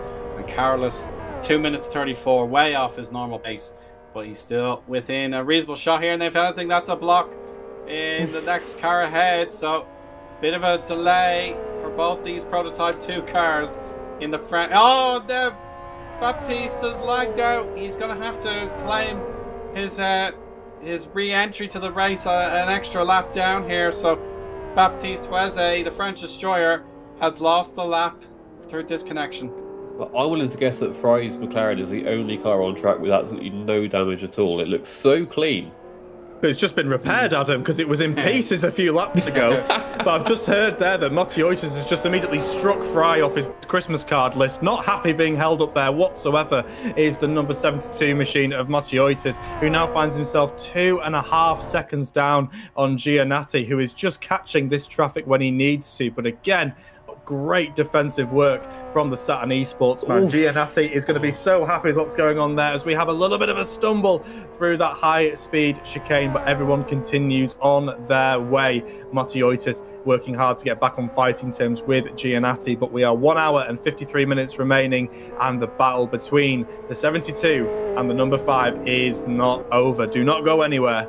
Well, Kieran, you said the 05 is catching the traffic at the right time, but I mean, at one point it becomes. Oh, sorry, this is Agostino's had a spin there. Stayed off the racing line, fortunately, but he's in loose positions there. Yeah, that's what Dykel and Crumpus got through. No. But anyway, yeah, so that was. I was going to say that, yeah, there's a point where it stops being luck and starts being skill, at the point where that 05, no matter what drive's been in it, has consistently caught traffic and passed traffic without losing as much time, whereas Matiotis seems to just be struggling a little bit with that. Now the outcome in the third position has all changed there with Agostino going wide. So Slavy McDykel recently in the pits to get himself refreshed with the new tank of fuel. He's now ahead of Roni Krompush, who's ascended to 4th place, and we'll see how they get on through the final part of the lap here. So the hairpin right for turn 21 has now been completed. The sun's still blaring out here on the horizon. They will hit some traffic soon there. There's Fry, and Mark Kotz might be interested to see how he gets on. Yeah, so there's the two of them, so they are together on track. But Slavy is through. Roni will soon be let through as well. Slavy, oh, he's gone right into the pit exit there to try and find the advantage of Roni Krompush, though. He's not going to be too keen on following that kind of racing line, so he will try his best to get the 3rd place here from the Maverick McDykel. So let's see if there is a way through. We could perhaps have an action replay of what we saw for the race lead just a moment ago, and he's gone. Oh, there's going to be the bit of a 3 wide here with one of the other lapped cars, Ricardo Zonta style. Oh, it's unlucky for Roni. That was strategic from McDykel, I think. Just made sure that Roni Krompush got blocked in by that GT3 car.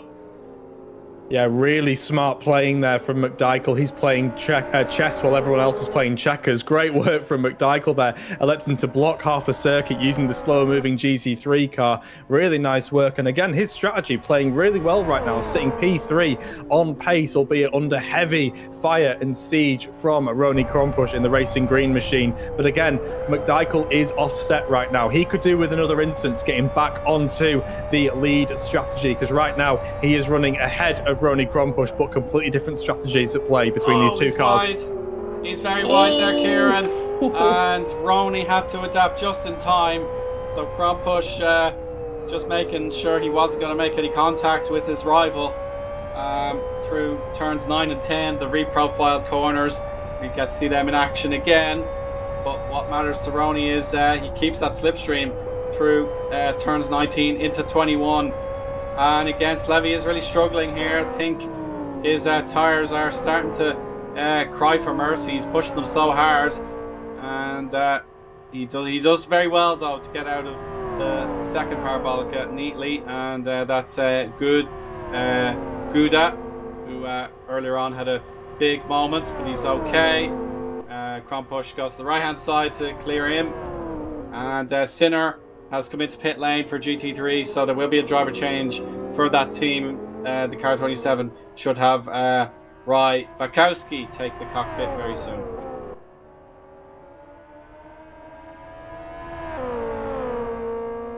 Well, it's interesting for McDykel because obviously he's on the offset strategy. At what point does he bite the bullet and change those tyres? He's going to have to go, at this point, what, 15, 20 minutes, whatever it was, extra than everyone else. So whenever they're going to make that decision, he's going to have to go an extra few laps on those tyres and just try and keep them alive. Or does he take a stop an extra, 50 minutes earlier than that and do the tyres and just hope that it's not going to die out by the end of the race? So it's a tricky position for him here. Yeah, I mean, McDykel's basically considering popping into the corner shop and grabbing a lottery ticket right now. He's like, do I gamble on another safety car related incident, or do I take charge of this strategy and accept that, okay, I'm maybe going to have to make another pit stop? But it means he can run incredibly aggressive, and he can be really on the front foot with tyres and fuel as well, and take limited fuel runs and have the optimal time. But having said that, will he go forward? I don't know. Motiotis and Giannatti have got great pace, but I want to draw your attention to the gaps here. It was nearly 2 seconds. Now it's 0.6 there. Motiotis has been eating away into the advantage of the number 5 Saturn Esports car of Giannatti, and this scrap is set to continue again. It's round number 6, I believe we're on, between the 72 machine and the number 5. It's Motiotis versus Giannatti. Here we go again. Well, as we saw last time, that catching is one thing, but passing is another. And yeah, I think Giannatti kind of took Motiotis by surprise by actually finding his pace and really doing some great defensive driving last time. But as we have said with this traffic, he's now been blocked by that GT3 car. To be fair, Motiotis there having to scramble for the exit there and running for a much wider line. They got caught out by the Audi R8. I didn't quite see who that was, but Motiotis there. Sinner's actually still in the car. I apologise. I thought they'd change. Well, it was a heart-in-mouth moment there for both drivers, and that's cost Motiotis a little bit of time there, but both of them still continuing in the right direction. But this scrap is set to continue. Motiotis versus Giannatti. It is a heavyweight clash at the front of the field of our prototype category specifically, but these two cars have been in a race of their own. Well, I don't know how he did it, but Giannatti has managed to get blocked by GT3 traffic and not lose any time to Motiotis. Moment for Carolus to get his one over Giannatti since he got his turn in the car, the Saturn car. He's going on the outside, all 4 wheels on that car through, and Giannatti wants to poke it down the inside, but he's cost himself time there with the understeer and then a little bit of an oversteer slide as well. But there we go, Carolus has been waiting a long time for that, and he's finally made it stick. Well, Giannatti went for the slipstream double dip and tried to make the dive down the inside, but it just didn't work out. Motiotis has so much confidence to turn in and basically deny the apex to Giannatti there. And we've got Wezza off into the wall there as well. The 995 machine, it's not going well for the Antares FSR machine there.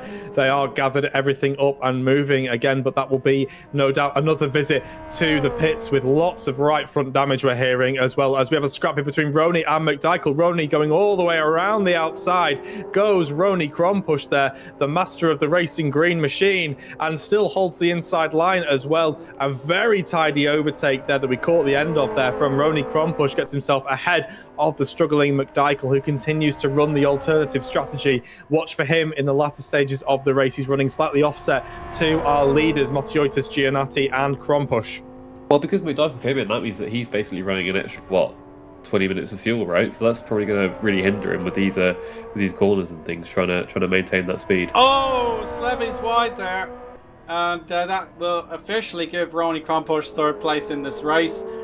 And that was quite the intense battle. So GT3 cars are all starting to hit their empty tanks. So previously we had the Gum Garage car driven by John Madigan. He pitted and Donald Fenair has taken over. But now we've got Rob Lochtenberg, who was a contender for the podium today. He's now got his BMW into the pit. So Loudons should have a more comfortable lead until he eventually decides to pit as well. Cyril Basset is now second in class, Stephen Martin third, but let's see if Donald can catch Lochtenberg coming out of the pits or not.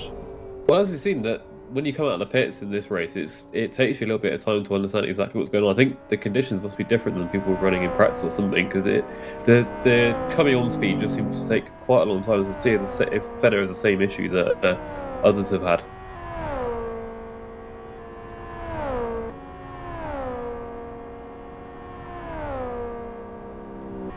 Yeah, he's looking pretty composed here. It's quite a big gap already, 2.5 seconds.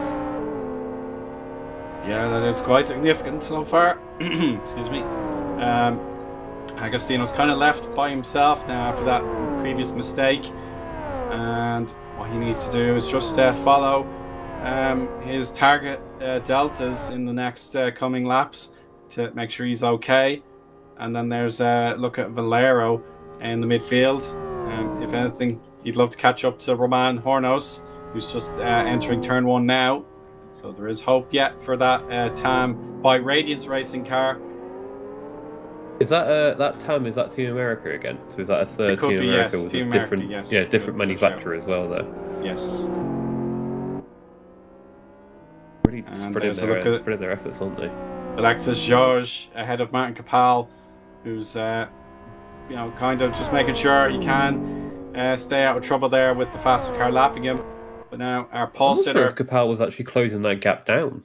Maybe, yeah. Georges not having the best time of it at the moment, but yeah, with Baptiste having another incident after his lag, ended up kicking him out of his own server. We'll see now how this race develops for those cars in the back of the Prototype 2 pack.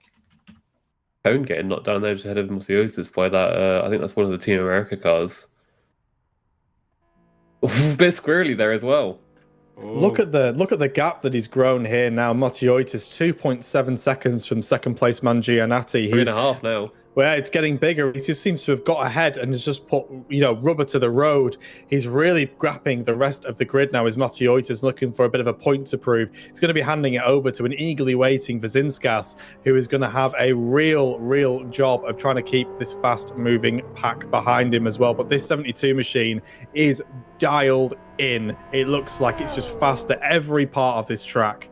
Well, I wonder if their setup it struggles to get these tyres up to temp, because he had the exact same thing on the restart for the safety car. They came out and was struggling a little bit from the race start, and then on that safety car restart, after warming up the tyres a bit, just launched and took off. Seems like came out the pits here, had a few laps to try and get up to speed, then made that overtake and just cleared off. Yeah, definitely makes sense, Adam. And he's got bit of a free track ahead of him, but soon there will be about 4 cars he'll have to negotiate. So enjoy the peace and quiet for the next 30 seconds before the stress will build up again. There's none other than Loudons, of course, so he will be hoping to regain the class lead. And there we go, smooth as you like, good cooperation. And he's pushing that car very hard, is Massachusetts. So, yeah, there you go. You can just see the comparison of the best two cars in this race so far in terms of their class. But, of course, Alexis will be hoping to regain the overall lead in GT3 very soon. But Bisset and Martin will have something to say about that. That's the example of why you see Alexis Lauders at the end of a race with a nearly brand spanking new car, because it's just such heads-up, sensible driving, looking in the mirrors, making sure they know exactly what's happening, giving up the places when they need to, and not put themselves in a position to get hit by someone, even if they're making a mistake. Well, he is the GT3 operator, isn't he, Loudons? If you're putting a team together for an endurance That's event, you don't want. That was heart and mouth stuff. I'll finish the point quickly before we get more action at play here.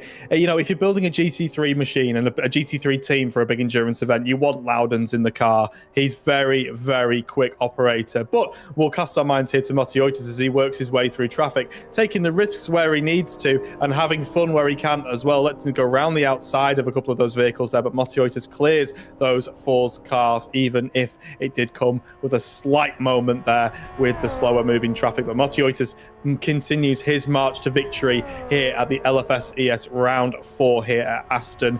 5.5 seconds. That gap is growing hand over fist right now, and it is very much the Yes Motorsport cars race to lose.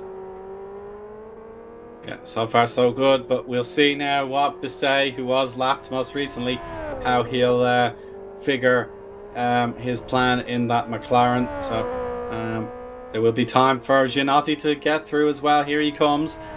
Oh, Steve Martin has to elect to go on the curb just to make sure he can turn into pit lane safely. So it will be a battle in the pit lane for the drivers, hoping later on today to get onto the podium GT3. But at the moment, it belongs to Loudons. Oh, Steve missed the pit box. So that's a second gone already for the reigning champion of the Drivers' Championship in GT3. So Donald Fenner should be able to get through no matter what in just a moment. And there he goes.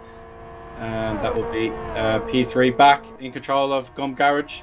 Tires and fuel required here to make sure these GT3s could just one stop, maybe even just a splash and dash at the end. So we're almost halfway there. So these GT3 cars may need to pit again. And that's why these endurance drivers, especially the GT3 drivers, has to be such complete drivers. I mean, you'd think the top class has to be the best, but they just drive past people. You have to be such a complete driver to be successful in GT3. You have to be able to look behind you, you have to be able to look ahead of you, you have to be able to attack and defend, you have to be able to hit your marks every single time on the pit box, and you have to be consistent for 3 hours. And not just consistent for those 3 hours, but you have to be incredibly forward-thinking, Mystic Meg almost. You have to be planning what's going to be happening in hour number 3 of the race on lap number 1. And you've been seeing that with some of the off strategies that some drivers have been taking and electing to pit early under the safety car, having alternative strategies. And you see there, Loudons has now elevated himself back up to the top of his GT3 class there as well. 7.5 seconds back to the 99 machine of Luxembourg in the Team America Racing cars. You're very sideways moments there for Augustino and McDykel, who are right behind. I think that is Luxembourg, the man in question. Up the inside go both cars there. McDykel opens the door, Augustino follows him through, and both of them are through on that GT3 car as well. But the battle rages on for P4, and nothing separates the Racing Green Autosports car from McDykel and his fast-moving machine. Yeah, Luxembourg has just been getting down to business, really. It's not been a time for him to shine so far in this race. He's just done an excellent job to make sure no one can disturb him and make sure that Team America number 99 car can apply itself very well. But now a battle will pick up once again after the pit stops. Stephen Martin has lost out though to Sinner, and that is another punishment for Steve on this lap. Just so few errors are allowed before someone else can just nick your spot. So it will be cold tires as well. So he has to get up to speed. I'll tell you one driver whose tyres are not cold. It's Mr. Augustino's here. They are warm and up to temperature, and he's right on the rear diffuser of McDykel. This scrap is continuing. We saw Ronnie Krompush elevating himself ahead of McDykel, who again is on that slower, the alternative strategy, I should say, right now. But Augustino using all of the draft of Loudons and more. They're getting really acquainted with that rear diffuser. There's a level of bravery there that I don't think I've got. Well, that's what you have to do sometimes. Take a huge risk and it might pay off. There's a fine line between bravery and stupidity, but Augustino seems to be on the correct side of that line. It's just a slingshot, just a Mazda B slingshot there. Really nice work there. Loudon's just probably looking in his rearview mirror going, that's getting closer, closer, closer. Oh my God, it's up the inside, and there goes Augustino with a lunge from downtown Aston. But McElroy able to cover it off there as well. This does feel slightly inevitable about this battle, but we've said this before with Giannotti and Matiotis. Could McElroy put on a clinic of defense? We'll watch this. Did a great job there of squeezing just enough to scare Augustino, but not enough to cause an incident. It was almost just sort of saying, no, I'll do it. I'll go for the apex. Like, I'm just letting you know I can do it. So don't show your nose too much. I'll cover it off. I'll let you have it this time, but next time I'm turning in. When in doubt, turn in. I think McElroy missed an apex there. Augustino's closed right up. You've got to be thinking those tyres are probably crying out right now. I know we mentioned it earlier, but again, McElroy has been running a wrong strategy right now. Augustino, the faster of the two cars, he doesn't like to have the pace. As I said, it does feel slightly inevitable, but it's about picking your moments. When will Augustino take this? We'll have to wait and see. As we are hearing, the tyres are gone for the tyres are good. I'm just saying the tyres are good there. So he's got a bit of a better temperature going as well. So McElroy is dialed in. It is just raw pace here from Augustino. Well, we did see Augustino right up the front earlier, didn't we? So I think the pace is surprising. Oh my word, he's on the outside curb, almost unsettling that prototype 2, but it works out again for Agostino here, and the long way around the corner will not pay. That's just one slide too many. And that's a big disappointment for Silva, but he will keep working away as we will cross into his third lap. He's going to hit the tyre. Tyres! He's hit the tyre barrier square on, and that's cost him about 3 seconds. Well, as we discussed previously in LFS, you do want to, if you are going to hit something, you want to hit it head on, because there's a lot less damage that happens at the front than there is if you have a side impact and damage that suspension or the wheels. Yeah, Augustino welcoming us all to the Aston bowling alley. There is a strike there in the corner there, taking out every tyre bundle that he can. Luckily, not too much damage there. As you mentioned, it does benefit to go in nose first in any contact-related contact that you may have, be it tyres, walls, or cars. Well, ideally, you don't want to hit anything, but yeah, if you are going to hit something, that's the way you want to do it. Obviously, the intention shouldn't be to hit anything, of course. Absolutely. Yeah, rule number 1 of racing, don't hit anything, would be quite good. That was always the advice I got when I first started, was just don't crash, which is easier said than done, but it is true. Well, some drivers have been taking liberties with that. They've been really testing rule number 1 with some of the moves we've seen this evening. But having said that, we have seen some phenomenal overtakes. And I'm going to go, I think, Lara round the outside of Matiotis in the first stages of the race. So far, that has been the move of the race. But again, we've got an hour and a half to go.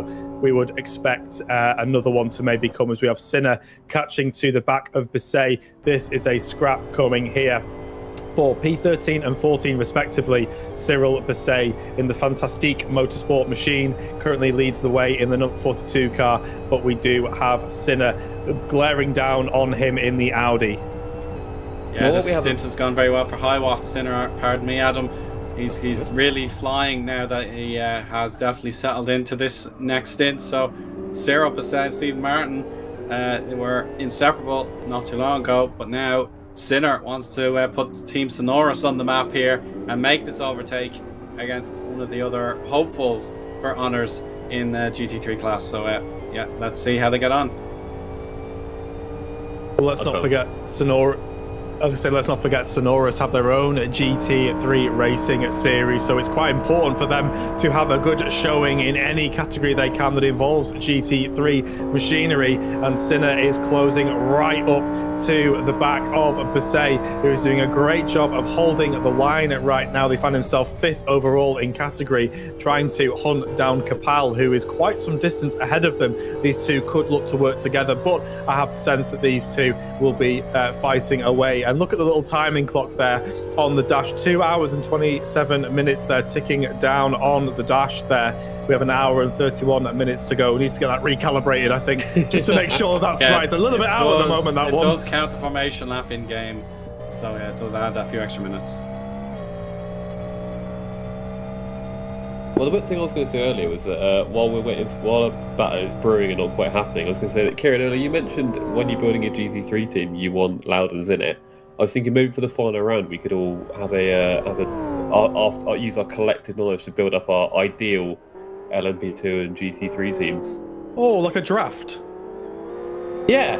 I like a draft. I like an LFS draft. Yeah, let's do that. An LFS draft. I'm on board for this. We'll do that. I can see that happening. Nice little thing to ponder for June, I think it is, our final round. Do we think Motiotis and Lara can coexist in the same team? Well, yeah, because They'll have to find a way. They're in the same car, won't they? We'll negotiate that. We'll hash out the details. Sinner using a lot of curb there.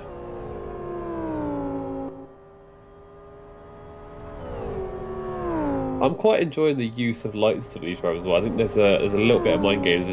You'll see frequently the closing car is the one to have the lights turned on, not the leading car. Can you tint the front headlights, or are you not allowed? Are they all set? I'm just thinking if any of you anyone watches Australian supercars, you'll be familiar with Cam Waters' Monster Mustang has green headlights. I think it's the coolest car. Well, the Pepsi one had blue as well, didn't it? Yeah, it did. Yeah.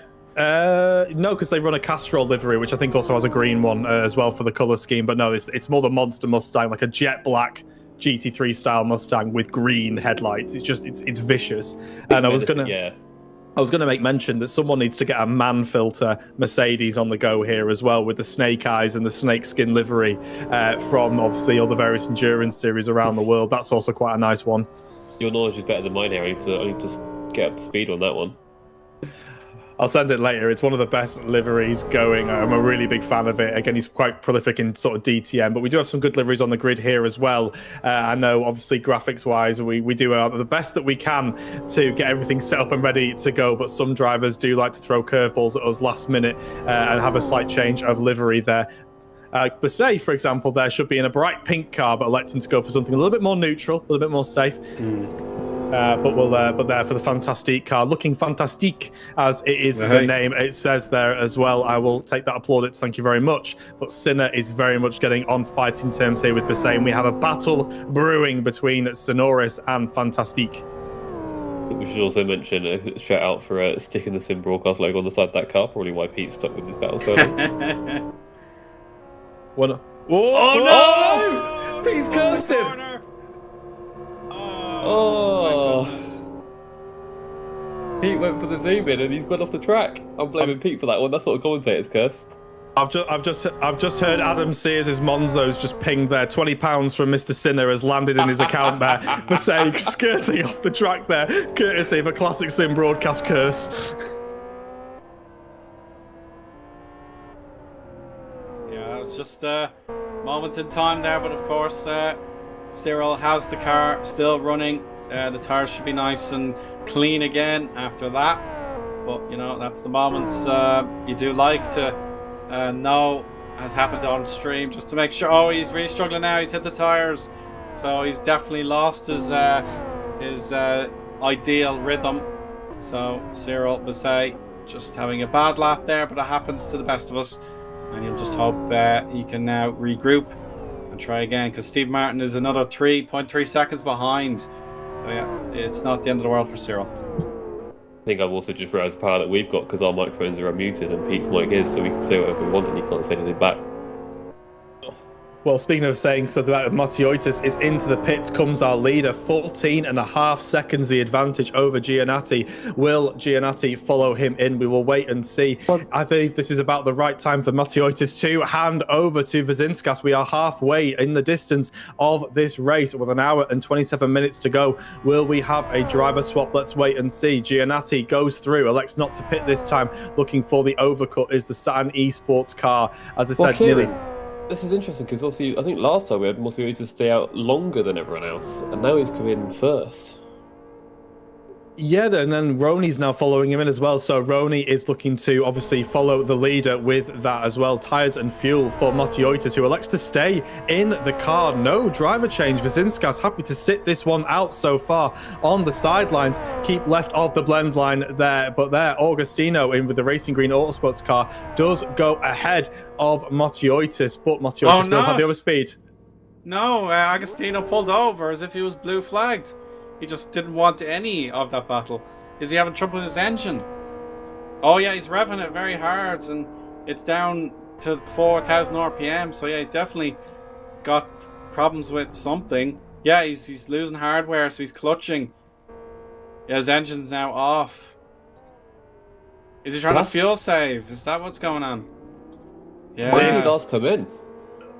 Well, he's just missed the set. He's got the whole lap to do this. It's not a short lap. Augustino has got a real nightmare on his hands here. Lift and coast to your life's content here. I would believe he is completely out of fuel. You can hear it. The engine is off. This is a total coast here from Augustino.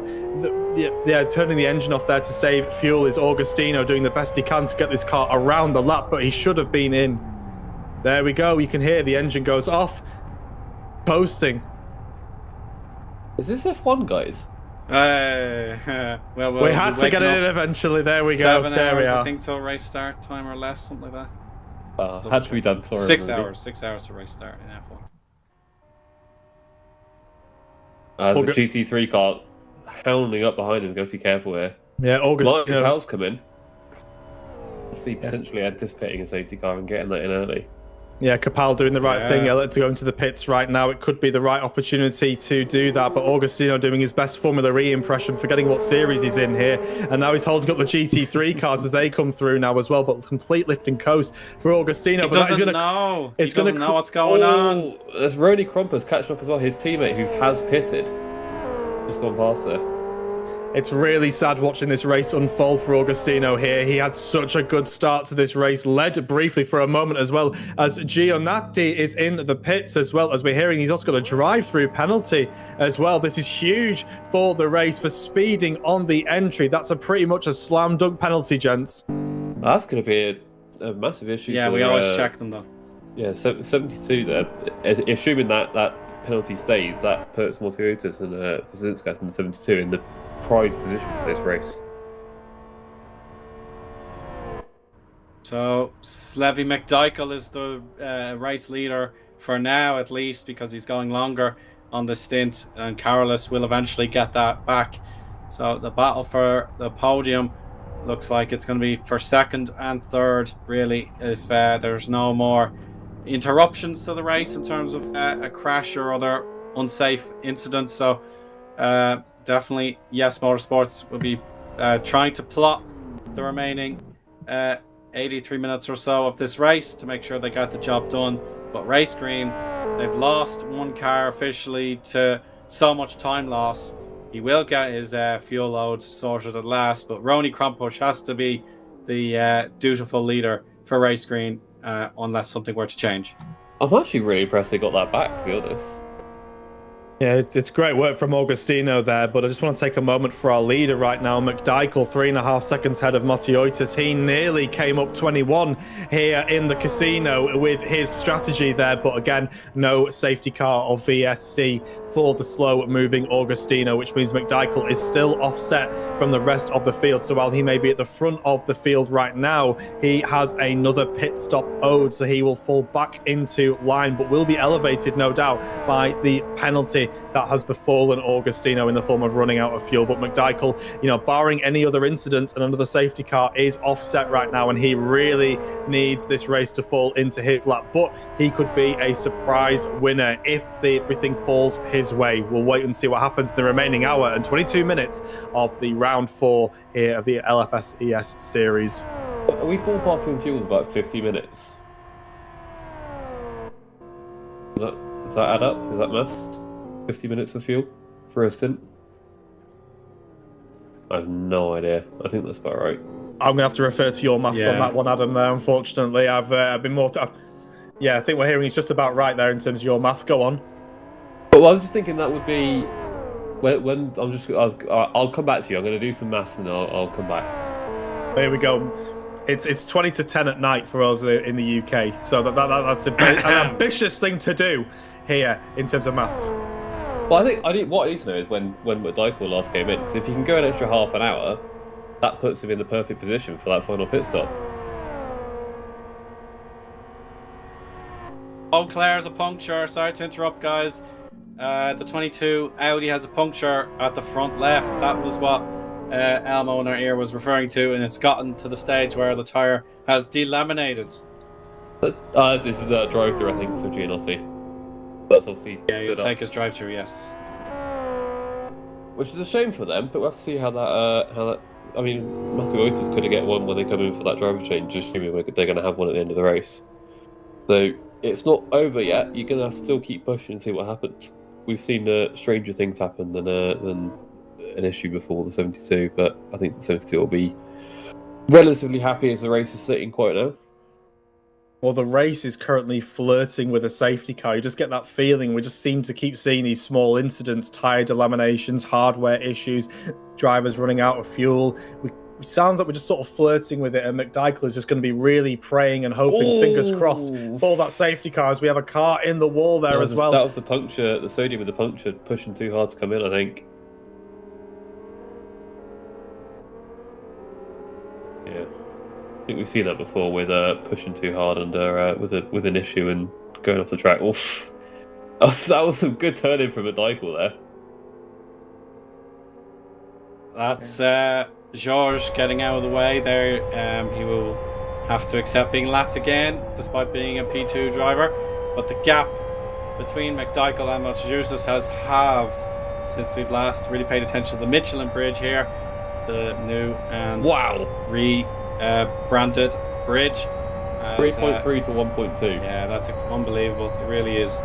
So it will eventually go his way, and he will make the pass for the lead, unless McDykel scurries into pit lane. I think you'd hope for McDykel that you can do an extra 10, 20 minutes.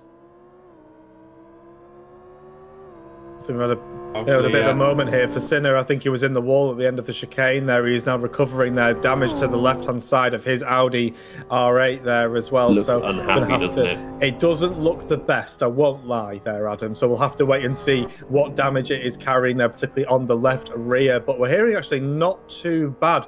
But the Sodium Racing, driven by Vauclair, has been able to get back to the pits to repair that puncture. They will now no doubt take tyres and fuel and maybe do some slight repairs there, and George is in the pits as well. Vauclair's front right hasn't. Well, his front right is still the same, but he's just upset. Yes, I get you. Yeah, so he has now got a set of tires ready to go. So his front right was changed in a previous stop, then the front left now has been changed, and the rear tires are all sorted as well. So thankfully, he can now pick up and try again from the back of the field. So he's 21st overall and probably about 15th in class, I think. I think they had issues in a previous race where they would have a puncture. They hadn't set the tyre change up correctly, so they'd have a puncture come in, only the puncture tyre would change, and then the rest of them would be more than they'd go as well. So I mean, you'd hope that's been sorted, but it's also been a long time, and this is quite an infrequent series. So yeah, that's essentially an issue they've had.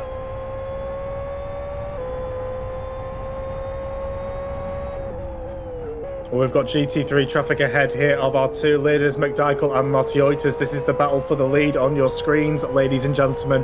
There we have McDykel up the inside of the 44 machine. There, the GT3 car for Racing, Green Racing, and up the inside goes Matsuotis there. Really well negotiated there, did the 72 car. Now they are both following through here onto the next GT3 machine that is up ahead right now. Slow moving this corner right at the wrong moment there. There's a traffic jam in the middle there. Sinner blocking the way, but through goes McDykel and Matsuotis. But this is a moment right now for the 72 machine of Matsuotis. He has the overspeed, he has the pace, he has the tyres. No doubt this is an impending doom moment for the 73 machine of McDykel in the master race car. He is holding out for that safety car to keep this lead, but I don't think it's coming right now. But one thing that is coming is Matsuotis, who closes up onto the braking, but there's not an opportunity for a move here. They will head down the hill to the chicane to start their their next lap, where Matiotis will be threatening over the start-finish straight and into turn 1. Yeah, he's priming for attack now. And McDykel will hold on to the lead, and maybe he'll get a blessing from a slipstream from one of the McLarens, I believe it is. So he will get through very soon. It's Steve Martin, actually. Yes, it is Steve Martin. Just couldn't tell for sure without the pink highlights from the rear end visible. So Slevy, he's waiting to the last second to lunge to the inside. And now Carolus will also be... he's understeering quite badly there. McDykel in 73 has definitely lost time that he would have hoped to have gained. So that will be the final warning, I'm sure, because Carolus will smell that sweat and he want to go for the lead. But even if Carolus does get through, all is not lost on McDykel, because on the offset strategy, everyone, even if they don't manage to cut off an extra pit stop for that, they have to come in before that 50-minute mark and they have to do an extra stop later. They're going to take on way less fuel than everybody else ahead of them, because they got that fuel stop under the safety car and it was essentially a free stop to get that full fuel load, whereas everyone else has to do it under green potentially. So they're going to take a lot of fuel, and McDykel's going to have to take a tiny little bit, maybe 20 minutes, 30 minutes, something like that, to get to the end. Very true, and McDykel actually has over 30 seconds advantage to P3 as well, so he will be able to be a real threat for the podium positions in the latter half of the race if we stay green for the remainder of this race. And there has to be an incident with the traffic in the sweepers. Here we go, Matiotis and McDykel here being caught out. McDykel with a very decisive move up the inside, and then Matiotis up the inside as well there. McDykel being caught out ever so slightly did cost him a little bit of time, which is going to put him under threat here from the fast moving Matiotis. Primed, locked and loaded is the 72 machine of the Yes Motorsports. Matiotis behind the wheel, who has been a absolute killer in the terms of the exploiting those opportunities to overtake the faster moving cars. 14 seconds was his advantage over the field, but McDykel running the offset strategy, as we have mentioned at this stage. It is a matter of when, not if, Matiotis threatens the move. Well, McDykel inadvertently helped his competitor get through that traffic, because where they exited, that GT3 car was right on. They had to back off, lost all the momentum, and just made it easy for Matiotis to get through.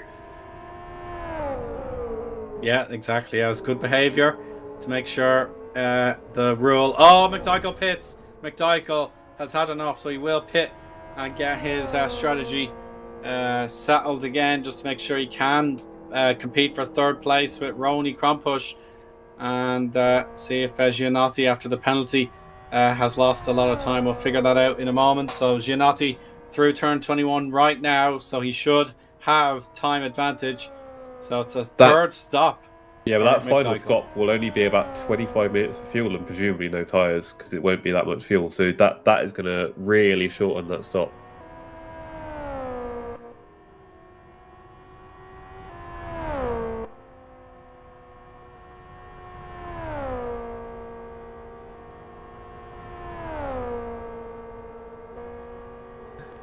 Yeah, we've seen there that McDykel, obviously in the pit, electing to repair some damage there. Ronnie Crumpush and Giannotti are through. It has been a long hold for McDykel. Was that the final nail in the coffin?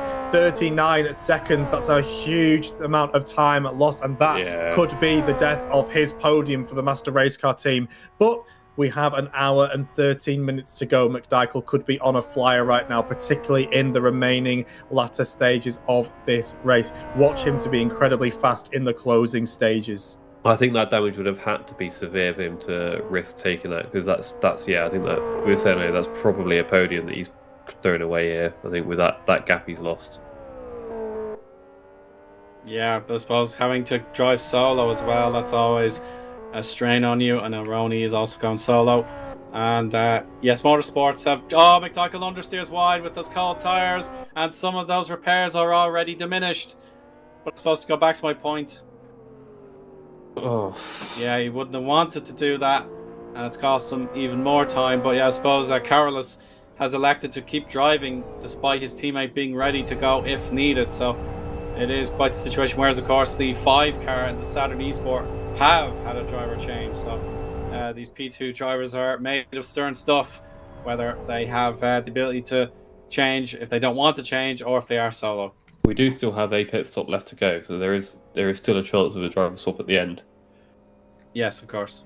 Yeah, 3 hours of racing and it all comes undone in a matter of moments there for McDykel, which is a real shame for him. But again, he is going to be able to still be a threat, no doubt, particularly if there are any safety cars or later incidents in the closing stages of this race. But fatigue will no doubt be setting in for our solo drivers. But on your screen right now has been the absolute master of the GT3 machinery is Mr. Loudons here for the Renesis team in the number 2 McLaren. He has been putting on something of a clinic. He has been chased down and kept honest by the 99 machine of Lochtenberg here for the Team American Motorsports car here as well. But the Gum Clinic Garage as well has also been lurking in P3 with Fenner behind the wheel with the 176 machine.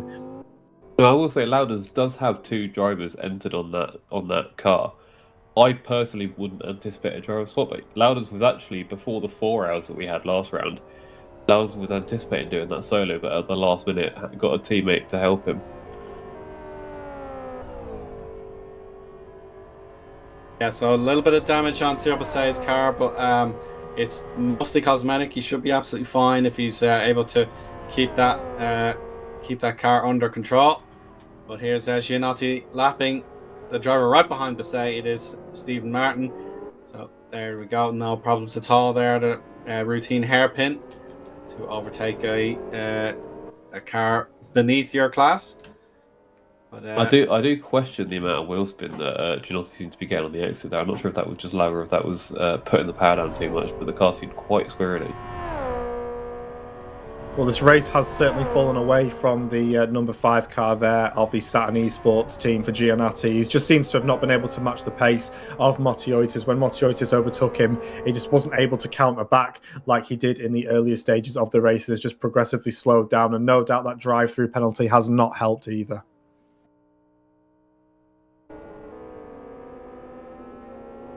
Broncos has actually had a pretty unremarkable race so far. Just sort of kept it clean. We haven't seen him being involved in too much stuff going on, and just seems to be pretty happy taking that 3rd place at the moment. Doing quite well.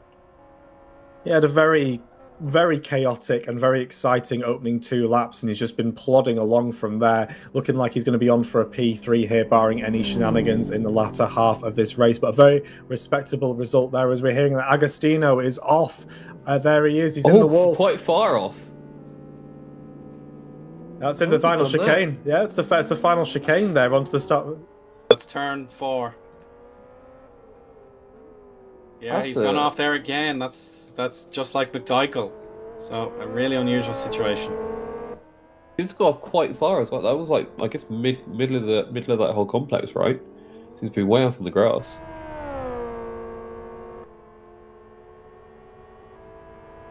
I don't really know how they pulled that off.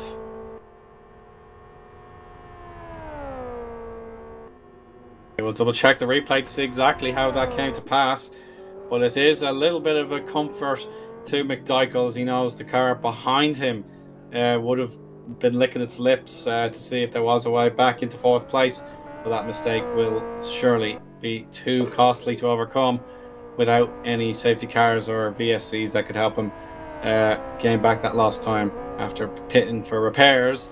So that helps Ronnie Krompush even more in his perhaps selfish desire to help himself. He can only do so much for Race Green Autosport and Autosports. Yeah, he didn't hit it, and that's the main thing. So thanks.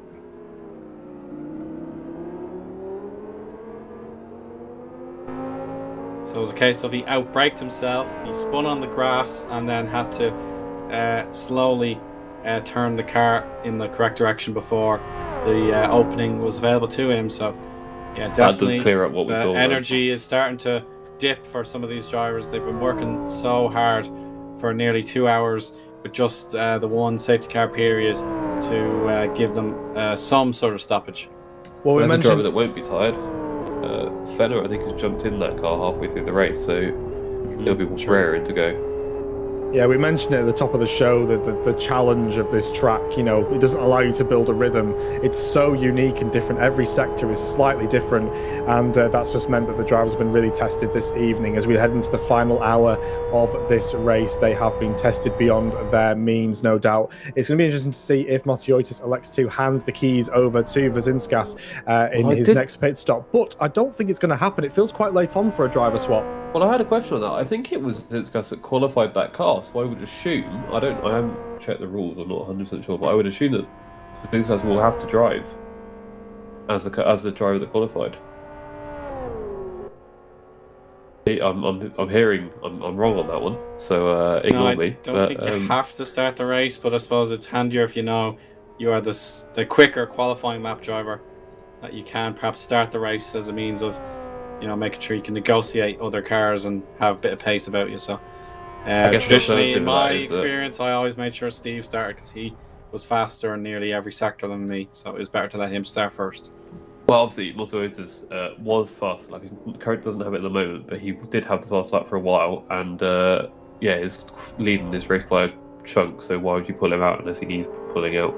Well, as long as Vazinskas still gets a medal at the end of this, I'm sure he's going to be happy with what he's doing here. He can put his feet up and watch Matiotis work. He has indeed some amazing, daring overtakes, brilliant traffic management, and the consistency of pace over the hour has been brilliant. We have a what looks like a battle on the screen right now, but it is not for position at the moment. McDykel sitting in P4 right now, going about his race, 28 and a half seconds back.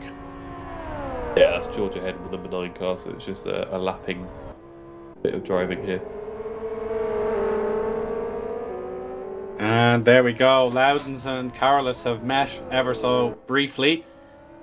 So they will hope to be celebrating their hard efforts.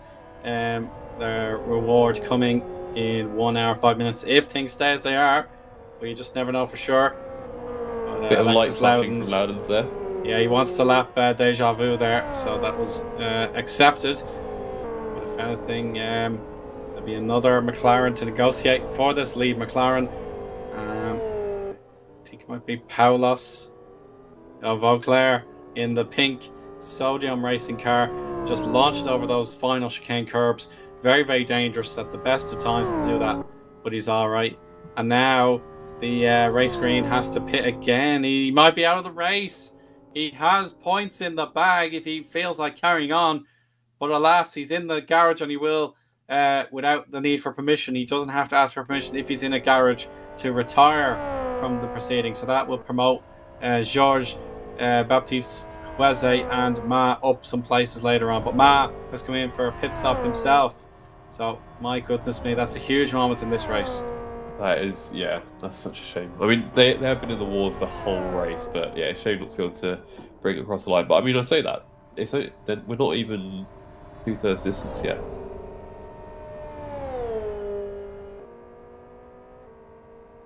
Yeah, well, on screen right now, we've got a bit of a blue flag situation going on, but Paulos refusing to yield right now. He is attacking Loudons, but now backing off slightly. Probably a message coming across his ears just to step away. Loudons running a very different race to him there, and Loudons continues to lead by over 9 seconds over Lochtenberg in P2 in that GT3 category. But here, Roni Krompush is pushing away here and on for a very respectable P3 in the Racing Green Autosport machine in the number 96 car, 4 seconds back from Giannatti. It's not over just yet for that position.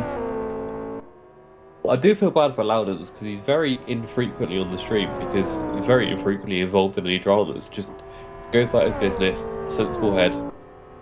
If there's someone driving a bit erratically ahead of him, just keeps his head, stays off, goes where it's needed. If the leaders are coming through, lets them go and carries on. Just really level-headed, sensible driver. That's absolutely right, and he is supremely quick as well, so that's the double success you need in endurance racing, to have the speed and to have the cool head to avoid any moments of being frightened, I suppose. You don't want to be taken off your game just because something is going a little bit unusual in front or behind. But no doubt about it, Lochtenberg just doing what he can to make this a competition as well. He's trying his absolute best here to make race of it, but he's 9 seconds behind, so it is a hefty effort, but he's still working as best he can. So Baptiste is coming. Oh, that's going to be a little distraction. The BMW has to take to the grass. We've seen that quite a lot this race in that corner. He was just a bit spooked. So yeah, just as I was saying, that's what I mean. Don't get spooked. I know it's easy to do. I've done it plenty of times, but Baptiste will never lunge in recklessly on a GT3 car. He would be well behaved, so he wouldn't do something that was totally unfair to an opponent in the different class to him. So yeah, it was just a shame he was looking in the mirrors, I think, a little bit too long. But very level-headed there from Lochtenberg there. Didn't panic, just kept his foot out of the gas, cut across the grass, and then rejoined really safely there as well. Minimal time loss for Lochtenberg, and if that's the only blip on his record this race, he will be happy with that, no doubt, as Giannatti in P2 goes ahead of Lochtenberg on screen, as well as Augustino has indeed left the server as well. A great shame for that car that was running oh so well in the early stages of this race. Yeah, Giannatti with a bit of a smoke show for us going into that corner as well. I've seen that quite a lot from that car. A lock up into the corners, so I imagine those front tyres are probably not quite as happy as they could be. We'll have to see if the next round of pit stops, if Giannatti elects to hand the car back over to one of the two drivers on the rostrum. We do have one other named driver ready to go, or maybe put it back in the hands of Lara. We'll have to wait and see. But Giannatti did a great job when he first entered the stint. Action aplenty and great defensive driving, but again has fallen away ever so slightly from Matiotis here, your leader on the screen right now, who, once he's got to the front at this stage of the race, has not released the stranglehold that he has had here on the Aston circuit. He has been putting on something of a clinic when it comes to prototype racing. Looked very untroubled in this particular stage of the race, and we've been debating whether he does indeed hand that car over to Wazinskas, his teammate, or whether he elects to carry on, as we are about to cross over to the 2-hour threshold with 1 hour remaining. And as I said before, it has been something of a clinic for Matiotis. Can he continue that in the remaining third of this race? Well, most of these drivers pitted about 20 minutes ago, and we said that a fuel stint is about 50 minutes. So that window should open in about 10 minutes, and then we won't necessarily see everyone dive in straight away. But that does leave them all a bit of flexibility to decide exactly when they want to dive in. And Dykel has the most flexibility because they can go until probably about 25 minutes before the end. So that leaves them a bit of scope for safety cars and when they want to jump into the pits for that. Yes, of course. Just a bit of news in the GT3 category. Race Control are verifying if a drive-through penalty for speeding to number 29, Lauren Yass Deja Vu, is in fact valid. So we will double check that as a car. In the background there behind Loudons goes wide, but there is runoff there. So it's all good. Jose? Yes, it's Jose actually. So he's trying his best. He should now be promoted officially to 7th place. So yeah, it's still valuable points to be had despite his trouble throughout this race. A bit of damage I think he got, and then he even disconnected to lose a lap. So it's been a tough run for our series organizer, but he's not willing to throw in any towels whatsoever.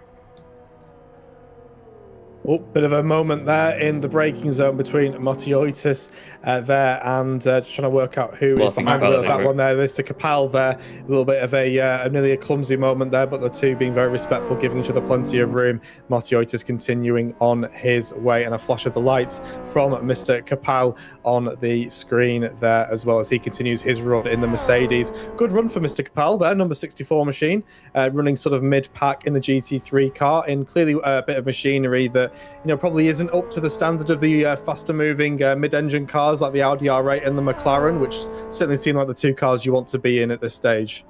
Well, Owen, you were saying that BMW used to be the fastest car, and we've only got the one in the field of Lochtenberg, and he's second.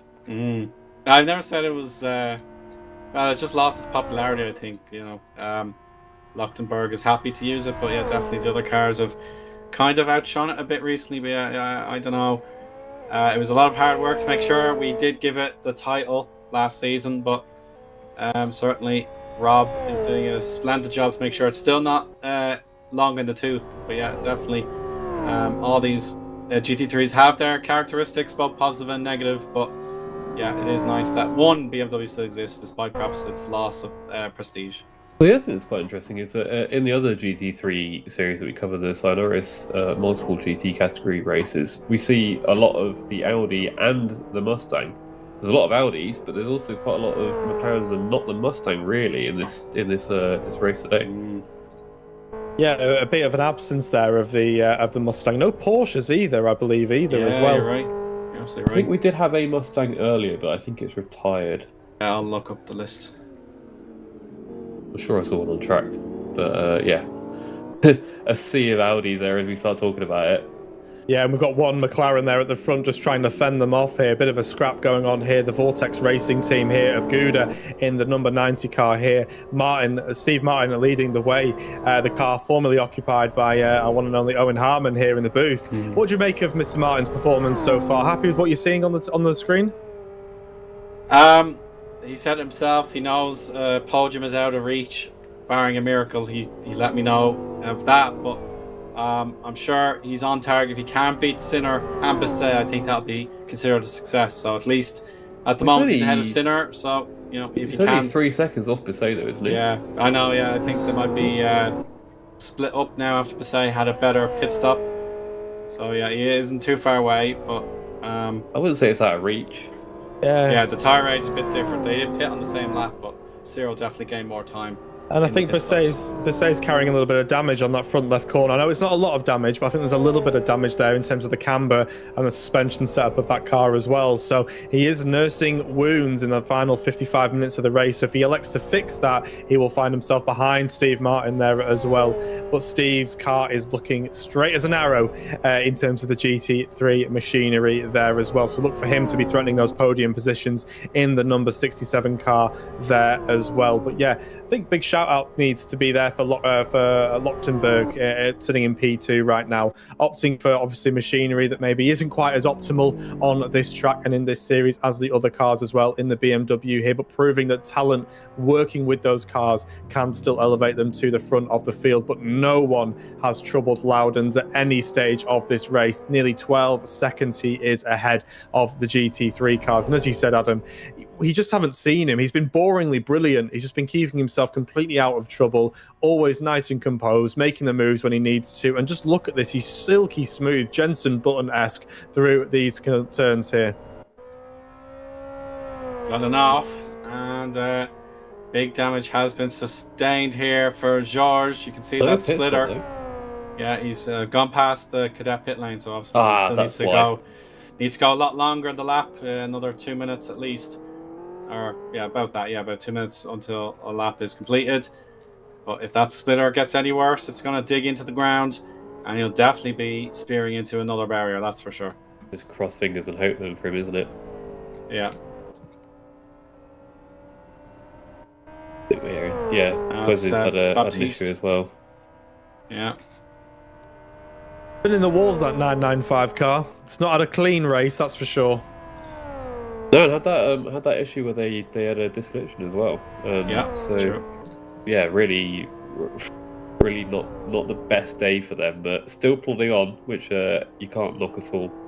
Yeah, he's going to be getting points here as well with the likes of we've had cars drop out unfortunately in the closing stages of this race, but again, just sticking with it, getting to the end of the race, you are going to pick up those points, and it's great for the 995 machine there for Baptiste, getting points, getting to the end of this race. 53 minutes to go, but nothing is guaranteed at this stage. Of course, we could be due another incident, and I keep looking at the fourth place man, McDykel, who is running that offset strategy. He will need to make a slightly more alternative pit stop. He will go to the front of the grid, and then we'll need to pit again to get to the end. But watch for McDykel to throw something of a spanner in the works to our leaders at the end of this race. There he is, running currently 32 seconds behind Grony Krompush. It's quite a sizable gap, but with the right set of circumstances, you could be looking at your potential winner this evening.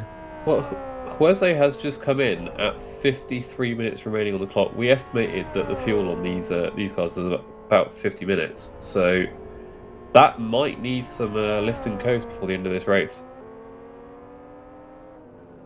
That is absolutely right. Yeah, we will have some lift and coast to deal with, as we saw earlier from Silva Agostino, but Yeah, so this is Sinner trying to overtake Stephen Martin in the battle for 5th in class, but ideally the prize of beating Bisset should be on their mind. So I know McLaren and Audi, they might not feel like cooperation, but yeah, it might be worth a go just to see if they can actually use Slipstream in tandem with each other.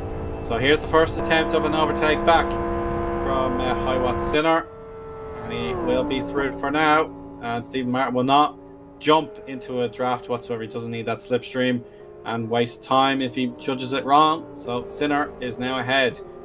Will this teamwork work out? Let's find out. Well, he made it look easy, didn't he? Just literally just cruised past with the Slipstream and the power of that Audi. Yeah, I think Martin's running his own race right now. Maybe some fuel concerns on his mind. Still very towards the end of his stint here as well. And we do have a scrap going on the screen right now for position between Hornos here and Madigan, who are strapping away its gum garage versus Aroni Racing Green Sports. And we have Matiotis about to enter the battle here. It's going to be very difficult for him to negotiate past these two, because neither of these guys will want to give up this position at all. But up the inside goes Matiotis on Hornos in the Racing Green Autosports car, getting well out of the way. And now Matiotis will look to dispatch the gum garage car there. A little bit of lag, but no concern there as well. Matiotis goes through, and we are expecting him in this lap for his final stop if he matches the stints that he's done earlier in the race. It is the right kind of time, gentlemen, so this could be the final pit stop for the leader. Matiotis looking like this race is in his hands, but 50 minutes remaining on the clock. Will he pit now or look to extend by another 2 laps and look for a potential late safety car to cover off McDykel? Too many narratives at play at the end of this race. Do not go anywhere. It's calmed down ever so slightly, but it's about to fire back up. Yeah, I think it's a calm and before another the storm mistake hit. for Ma and Jose will be battling for the wooden spoon here in the finishing P2 cars. So Baptiste still has hope in terms of getting past, but it will be another 20 seconds to make up approximately, or sorry, it's 32 seconds. But yeah, what has to be done now is just making sure, for Ma's sake, that he does make that car. It gives it a little once over to make sure it's working okay after another mistake. But the gap is now reduced to 24.6 seconds there for Baptiste Jose, so he could hope for some more fortune there and maybe get that place back. But there's a look at Loudon's.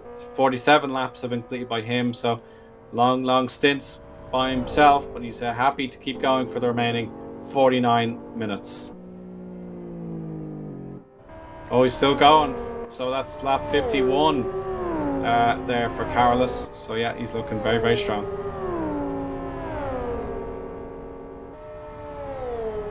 And for everybody's sake, in terms of the on-screen action, we've got to hope that Carlos has fuel to go all the way to the finish. So our timing tower shows how many times each car has stopped in this race. It's been 2 stops for the podium setter so far. Slevin McDykel having to pit 3 times there. Then Ma has been in 4 times. And then in GT3, it's 1 stop for our top 5. But of course, Madigan back in control of the Gump Garage car. He will hope for a sharp undercut to help him back into podium contention. So very, very interesting manoeuvres still to come in this race. And of course, as we've been saying the whole time, McDykel does have an extra stop, but he will still have to come in again before the end of the race.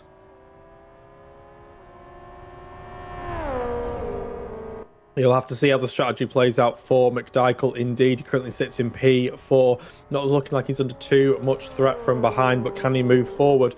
We'll have to wait and see. But Matiotis here extending the stint. This is the longest stint he's ran the entire race. He's been doing a great job fighting away with the likes of Lara and Giannatti in the number 5 car of the Saturn Esports team, but Matiotis has fended them off, and right now he is now playing the time down game. He's looking at that clock, waiting for it to wind down and cruise towards a victory, but will he let to pit this time? We'll have to wait and see, but would be worth continuing to extend this stint if he can, just to cover off any potential safety cars, just as McDykel is still a lurking threat.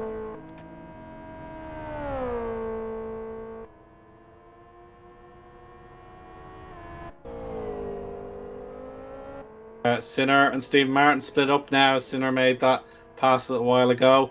Deja Vu is in between them in the GT3 category.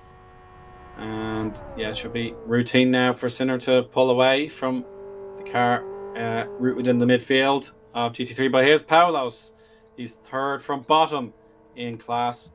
And just double checking what that position is exactly. I think it might be 14th. Oh, Steve Martin locking up a little bit there into the hairpin, but that's all right. He's avoided contact with Deja Vu. And George wide there. So again, more stress and fatigue kicking in. It's a rare one for Steve Martin. We don't usually see a mistake from him. He's usually pretty composed. Yeah, absolutely. But it wasn't a grievous mistake. He's okay. And so is Deja Vu. That's good for him in his race then. He's just got to try and keep within the gap for Sinner there and hope there's an issue in the pit stop.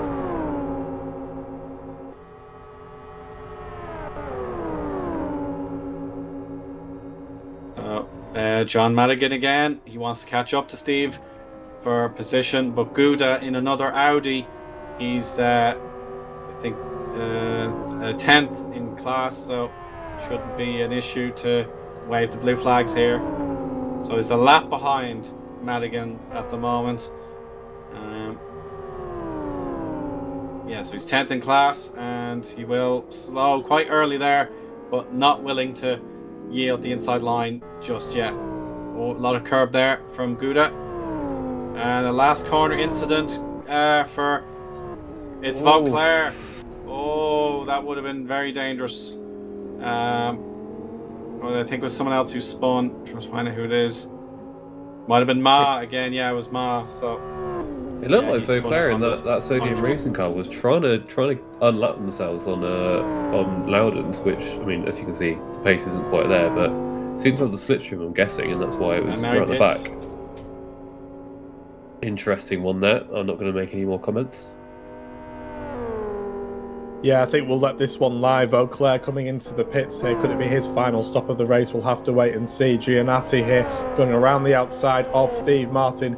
Great work there from Giannatti. Again, this race has slightly fallen away for him there, unfortunately. It's been a great work from the Saturn Esports team, currently running in P2 overall, which would be great points for their championship tally. And again, we'll have to see how the implications of that towards the end of the race. Capal for the Savage Sim Sports team as well has been flashes on our screen every now and then in the Burgundy Mercedes. Had a very quiet race as Mr. Capal overall, looking to score some good points in his GT3 car as well. Well, it's interesting that it's very impressive that 05 car, even with the drive-through speed in the pit in, is still sort of there or thereabouts. I mean, I know there's a 25 seconds as a gap, but it's not like they're a lap down or anything from that issue. So, and they're still second. So that's quite an impressive bit of driving, I think, to maintain that position.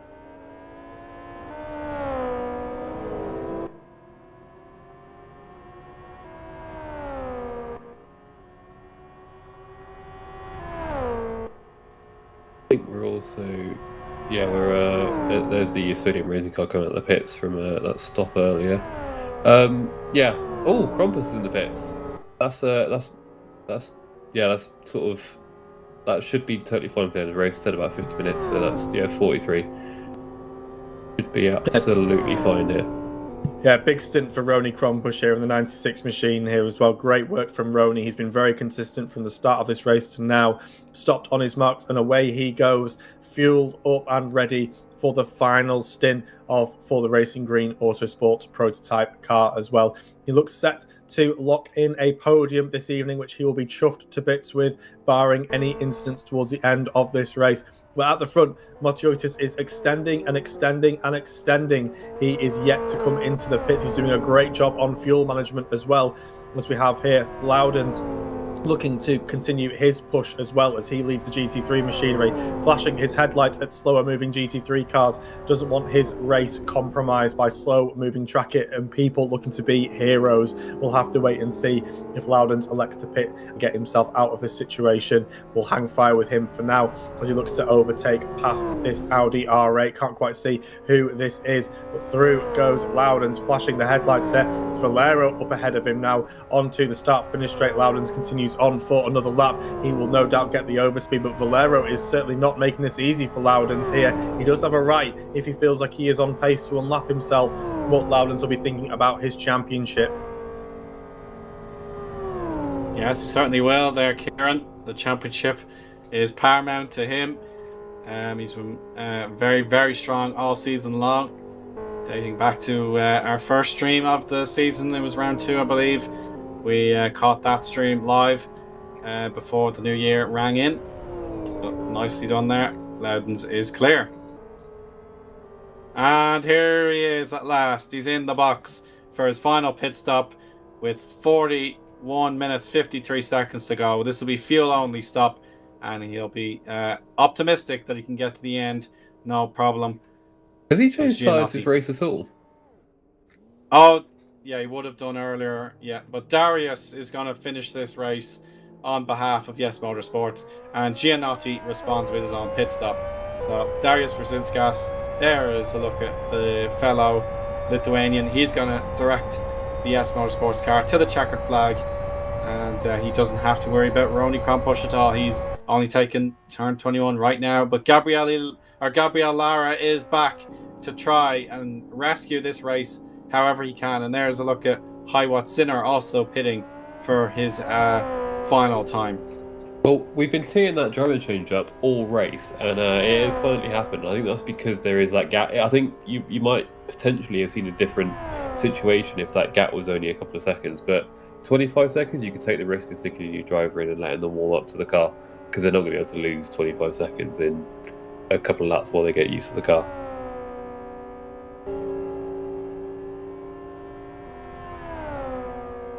We'll have to wait and see how the lap times turn out. I think we were asked to have a look, but I think they were looking pretty decent beforehand for Joyous. So yeah, we'll have to see how Verzinskas does comparatively.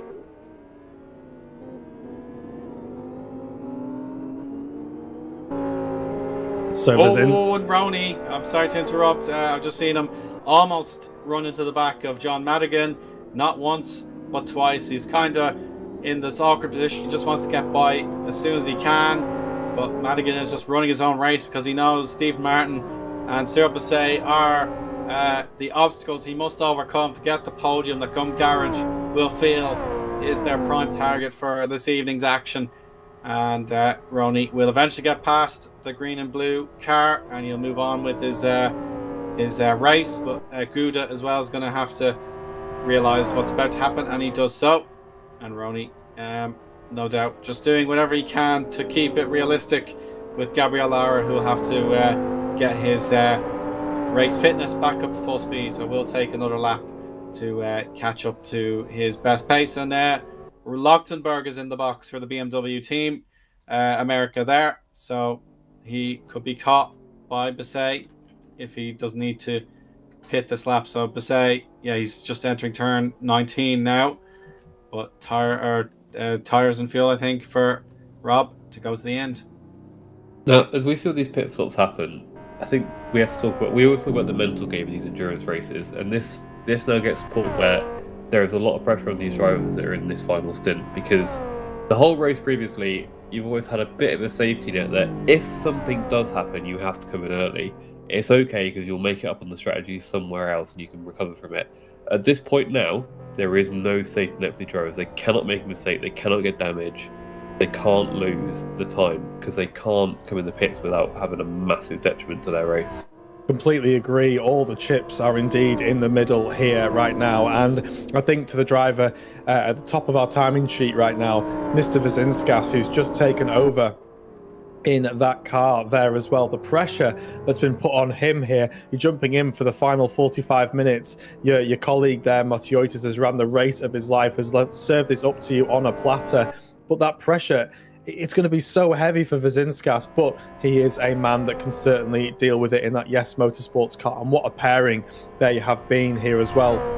contenders in every race that we've attended, and looking pretty good on this one here. And just seeing there that Lara has stepped back behind the wheel of the Saturn Esports car as well. The very, very fast in the opening half of this race before he handed it over to Giannatti. Can Lara throw a spanner in the works for Yes Motorsports? We'll have to wait and see.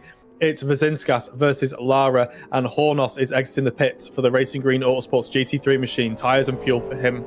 We've seen that Lara has a very good amount of racecraft behind them, so if they can close that gap up, which is a tough ask, but if Vazinskas has some kind of issue or something happens with a safety car, we know that that racecraft is there and they've practiced it, whereas Vazinskas is fresh in his car and will not have practiced that racecraft with another LMP2 car. Yeah, and just to point out, Hornos and Martin Capal will meet up for position here.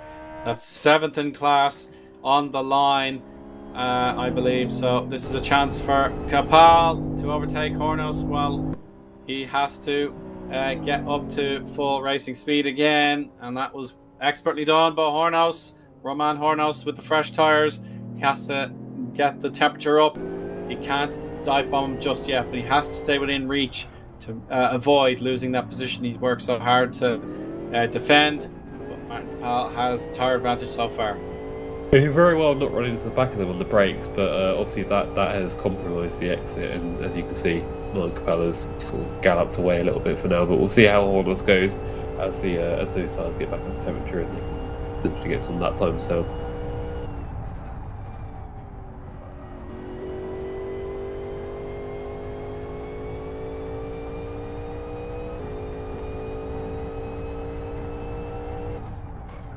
Keep an eye on Hornos here and see how that pace goes. And we have a mid-race interview here, and it's none other than Carlos Montejisus. So Carlos, it's still a way to go, but the 72 car leads the race. How would you rank your performance first and foremost? I'd say I did good. There were some questionable moves, but overall I think I did good, and I thoroughly enjoyed racing here. It was really fun racing both Lara and Pablo, if I'm not mistaken with the name. Yeah, and I suppose we can talk about the contact with Gabriel very early on in the race. That must have been a scary moment, but you know, I suppose you feel just it's early days and you felt the move was on, did you? I didn't expect as much understeer. You do get a bit of draft even being side by side, so that caught me out a bit, and I just wasn't able to turn anymore. There was the contact. I chose to brake, and I even tried to give a little love tap to him to help him recover. Yeah, we saw as the race green cars actually benefit from that little bit of forgiveness, I suppose you wanted to display. But was the plan always for you to drive nearly to 2 hours and 30 minutes of this race, or do you think Darius, he could do just this final quarter basically? So initially, initially we thought we will split half and half. But in general, I'm slower, so we decided that I'll drive for longer just to get more driving practice. And of course, we kept the option open to give him car earlier in case we see there's a risk for P1. But after the drive-through for number 5 for spinning in pits, we felt that this is really quite safe, so I just kept on going, gave a nice car to Darius to do a hot lap. I've got a question for you about that initial safety car period, because it seemed like you were kind of treading water and driving about, and you were doing well, but you weren't quite like up at the top level. That safety car came out, the back closed back up, and then after that restart, you just launched off, and different driver, I think, just absolutely unreal the whole rest of the race. Did anything happen with that safety car? Did you get a talking to from Darius, or? Essentially, it was just down to the fact that Well, because of the safety car, we essentially skipped the whole heat peak period, and the way our setup is configured, we have quite a harsh heat peak, but later on in the race, our setup has much more potential. So yeah, others have their setups ready for heat peak. Ours is ready for the late stages of the race. So Yeah. we essentially skipped the area where we are weakest. I was going to say, we always noticed that whenever you opted to change tyres, you had that kind of big warm-up and build-up period there where you were sort of slightly off the pace. But when those tyres were up to temperature, you have been very much untouchable, throwing big moves around the outside of not just GT3 cars, but prototypes as well. It's been so great to watch. Is there a move that you call back to in the last sort of 2.5 hours that you're incredibly proud of, that you might put on the fridge if you could? What comes to mind is actually a reverse option. Martin let me, well, he's GT3, he let me pass very nicely in T1, and I accidentally gave him draft, and he almost went off the track because of me.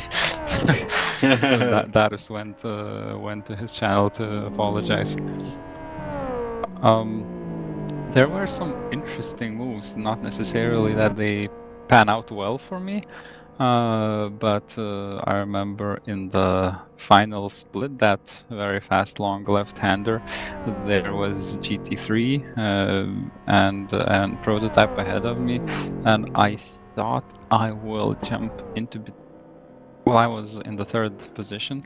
I thought I'll jump in between GT3 and prototype, well, in the middle between drafts, but didn't pan out. So I could have had the chance to take him overtake him, but didn't pan out. But in general, the racing was great. It's hard to pinpoint a single move. It has been great to call as well from our side. You've been working really, really well, particularly those battles with the Saturn Esports team. It's been great to watch. We have proposed a Live for Speed sort of draft for this race, and we're trying to build our favourite GT3 teams, and more importantly, our ideal prototype teams. Now, you were going to be in that team, and I'm just wondering if you could pick another driver to go alongside you that isn't Mr. Wazinskas. Who would you pick? Let me think. I mean, Lara was quite respectful and smart. Actually, both number 5 drivers were smart. There was one instance where I surely would have been able to run away from him, but he outsmarted me. I mean, I was in front, but he outsmarted me with moves and provoked a mistake on my end. I went onto the sand. So that was, even though my pace was better, he purely outsmarted me there. So that was fun. Excellent. So that is about all we have for you, Carolus. We're run out of questions, but we really appreciate your time, and best luck to yourself and Darius in the remaining half an hour of this race in the number 72 Yes Motorsports car. So take care. Chat again another time. Thank you. So while we were doing Carolus, the interview, we had a couple of final pit stops for this race. We had McDyke on his alternate strategy came in probably about 10 minutes before he absolutely had to, but obviously just took an opportunity with track position and made that final stop. Unlikely to get a safety car at this point, but you never know. And also our GT3 leader Loudons also came in and did that final pit stop as well. Sorry, that's okay. I was going to make that exact same point. So yeah, you covered everything I need to say. So well read, Adam. Thank you so much. So it's about 11 seconds separating Luxembourg in second place behind race leader in GT3 Loudons. So again, it is a very impressive showing to have kept second place pretty much the entire night, and Loudons has just been that little bit better so far, but there's still time to go. And then P3 in class, it's very much up for grabs between 4 cars, I believe. Bisset, Martin, Madigan, and Sinner may have fallen a little bit off the pace, but yeah, he's still done a very commendable job tonight. So here's a look at the sun set. It's slowly coming into effect here around Aston. There you go. The sky's turning golden orange, I suppose you could say. And we can just enjoy some more action shots as Roman Hornos in the 44 has to eventually those headlights it would be nice to see them fully brightened up. Yeah, they're very subtle on the McLaren so far compared to, certainly we discussed the Audi, which can shine so many corners with its extra headlights. Collapsed on the front of that one. But yeah, I think the other thing to note on that, those top two in GT3, is that although Loudons did manage to pull out that gap pretty quickly, I think for the last 2 hours of this race, it hasn't really changed. It's been about 10-11 seconds for 2 hours. So Luckenberg's obviously just not, it's not like he's way off the pace and Loudons is galloping away. Obviously Loudons has pulled that gap out and has just sat pretty comfortably, pretty happy with it. Yeah, it's very well managed from the top two in our GT3 class here. Both have run very, very good races, but Loudons did the damage from the start and has kept the consistency up from there. Lochtenberg has had to be a bit more scrappy in the early stages of the race, but again has run a very, very clean race. We were speaking of putting together some super teams for the prototypes. I think Loudons and Lochtenberg could make a great team as well. Both very considered, very calculated drivers, masters at what they do, and it's no wonder they're at the front of the field here. Quick word on Cyril Bisset, the number 42 car as well, P3, a little bit of a ways away from those two, and currently under threat from Steve Martin in the 67 machine. He has had a great race as Bisset. Carrying a little bit. Sorry, Kieran. No, I was just say carrying a little bit of damage, I believe, as well. For all cars. I was going to say with Steve Martin, he's someone else would be a great shot as a second driver just to fill in that middle stint because he's such a safe pair of hands. Yeah, he's just, I don't think there's any, I think he would be a good shout for that team as well. Headlights now required there from our race director there on your screens. So again, drivers will have to run their headlights now as well. Expect LMP1 style flashes as cars look to come through on the slower moving traffic. It's dusk here. The sun begins to set over Aston as we head into the closing times. Spins. I beg your pardon, it's a spin for Gabriel Lara. Oh no! Out of turn 2. He's just gone backwards into the wall and lost a bit of right side downforce, but he's okay. It's just a solo error, but that will further strengthen Yes Motorsports' position. Ronnie Krompush is within range, 9 seconds behind, so Ronnie could get race green into contention. Not a lot of time left, but Gabriel Lara has to be absolutely clean and serene from this point on to make sure it's P2 for Saturn Esports after so much excitement today. It would be so heartbreaking to lose it after just one major error. This is another reminder for all these drivers why you never, ever, ever give up and you always keep pushing because you never know what's going to happen in these races. Yeah, Ronnie could be on for a P2 here with another mistake. Comes away. Sorry to interrupt. Bisset and Martin both in the pits at the same time here. Oh, it's a splash and dash. It's going longer, I think. Cyril Bisset, he's going to make absolutely sure he can hold on to perhaps 4th place. Well, it was 4 seconds Sinner's before coming, they pitted. though. He will have to get through the final chicane. So yeah, it was a bit of a gap, but yeah, it is an even bigger victory for Cyril Bisset there against the number 67 of Steve Martin, the reigning champion. I think we need an interrogation as to exactly why that's happened, because that's baffling, really, at this stage of the race, why you need to have such a long pit stop. Yeah, you're not. It doesn't matter what damage you're carrying unless it's terminal. You're not going to now make up that amount of time, barring a big mistake from Bisset, who has been very, very good this evening. So you wouldn't be expecting that from the Frenchman. Very quick, he has been in that 42 machine. But yes, Steve Martin electing to go a bit longer as Paulos, no headlights and running very wide indeed and pulling off the track, unfortunately. Does he know the hotkey to set it up? Oh, no. Is it mapped? This is a great question. Yeah. Is the button mapped on his wheel? We've mentioned a few times how this is relatively new, but I mean the amount of races that people have run by now, you would expect it to be a map key. These headlights, obviously, usually if you start a race at night, your headlights run automatically, so it might not even notice it wasn't mapped. But yeah, it does seem, yeah, that's Such That- a shame. An evening's racing wasted, all because one key was not mapped. That is the pain of endurance racing. That is a shame for Paolo there as he is off to the side of the track trying to find the button. But Wazinskas has his headlights ablaze as he continues to carve a path through the GT3 field. Martin up ahead of him there now, running obviously a very good race. There has fallen away slightly from Bisset, but looking on for a good position finish here. Wazinskas getting as close as you like to Martin there through there as well, as we're hearing that Paulos has found is into the pits now as well. It's the green pit speed limiter icon, not the headlight like icon. So he may have sorted out in the pits. A very strange situation. So I just want to add on to this this deal Oh, with the leaders. He's quit. Oh, no. that's such a shame. So just to add on to this, what Kieran said about the leaders here, lap time wise, best lap for Carolus was a 27.5.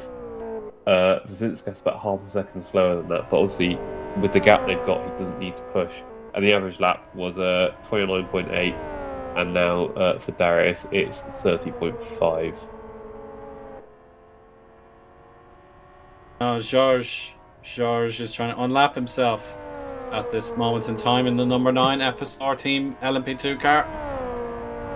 But of course that dream has been dashed very quickly as McDykel is a lap ahead. So yeah, there's just no point engaging with the car who is one lap better off than you. 2 laps ahead. Or 2 laps, I beg your pardon. Well spotted. Yes, you're absolutely right. 2 laps. Yeah. It's a bit of a waste of time even getting that lap back because it's still going to be a lap down anyway. But I mean, it's a nice to have, isn't it? Anything can happen in the remaining 20 minutes of the race. A technical issue which may cost you 2 laps. That means a position gain for George. It is all to fight and play for in the remaining 20 minutes. Opportunities come to those who are prepared for them.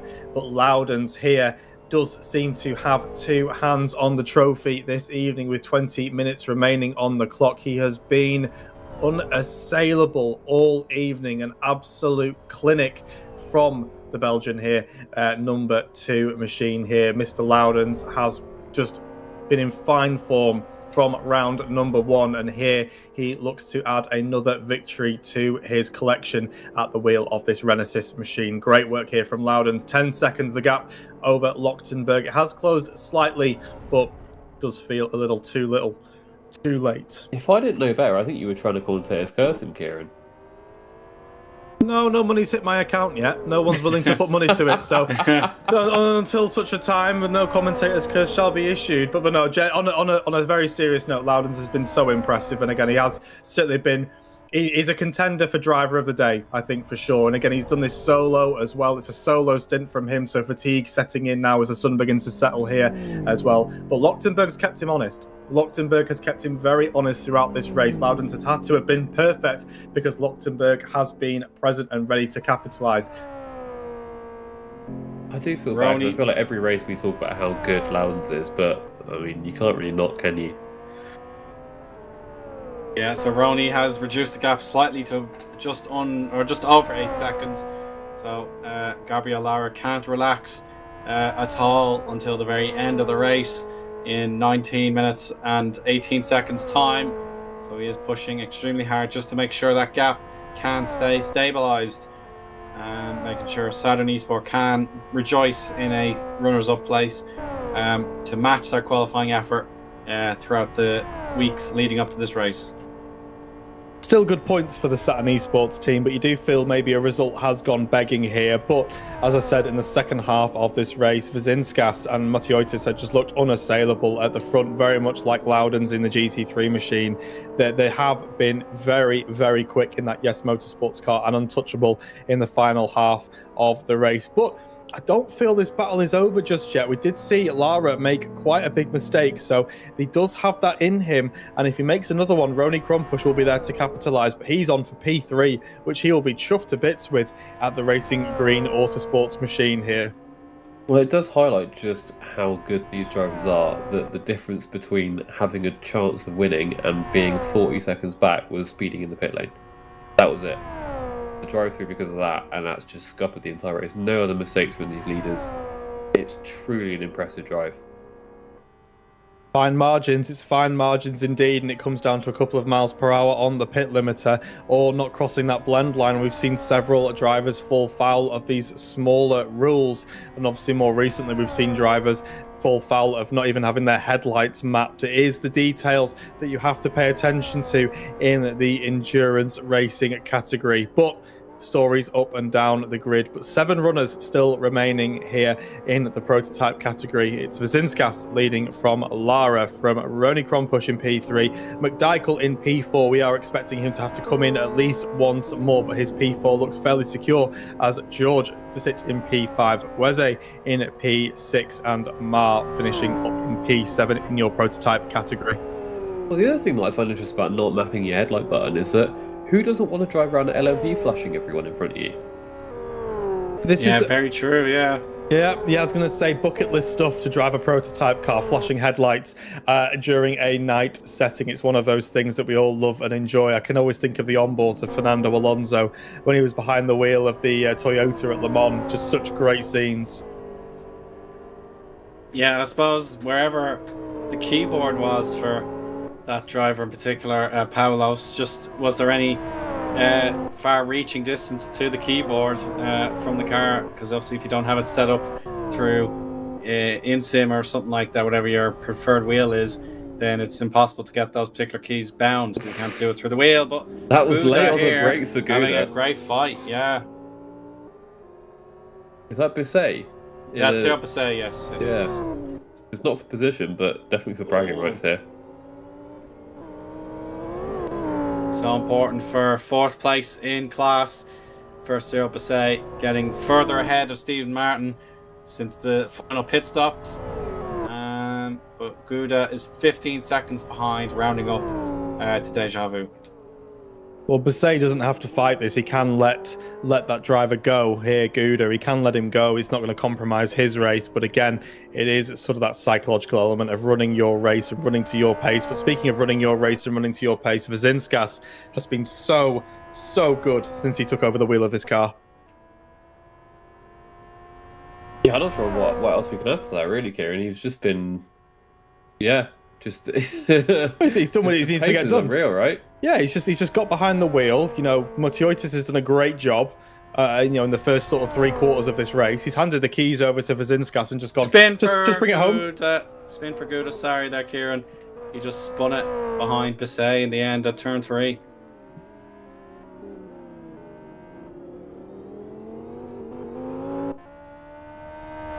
Unfortunate for Gouda there. Mistakes are starting to set in now again as well. 15 minutes remaining on the clock.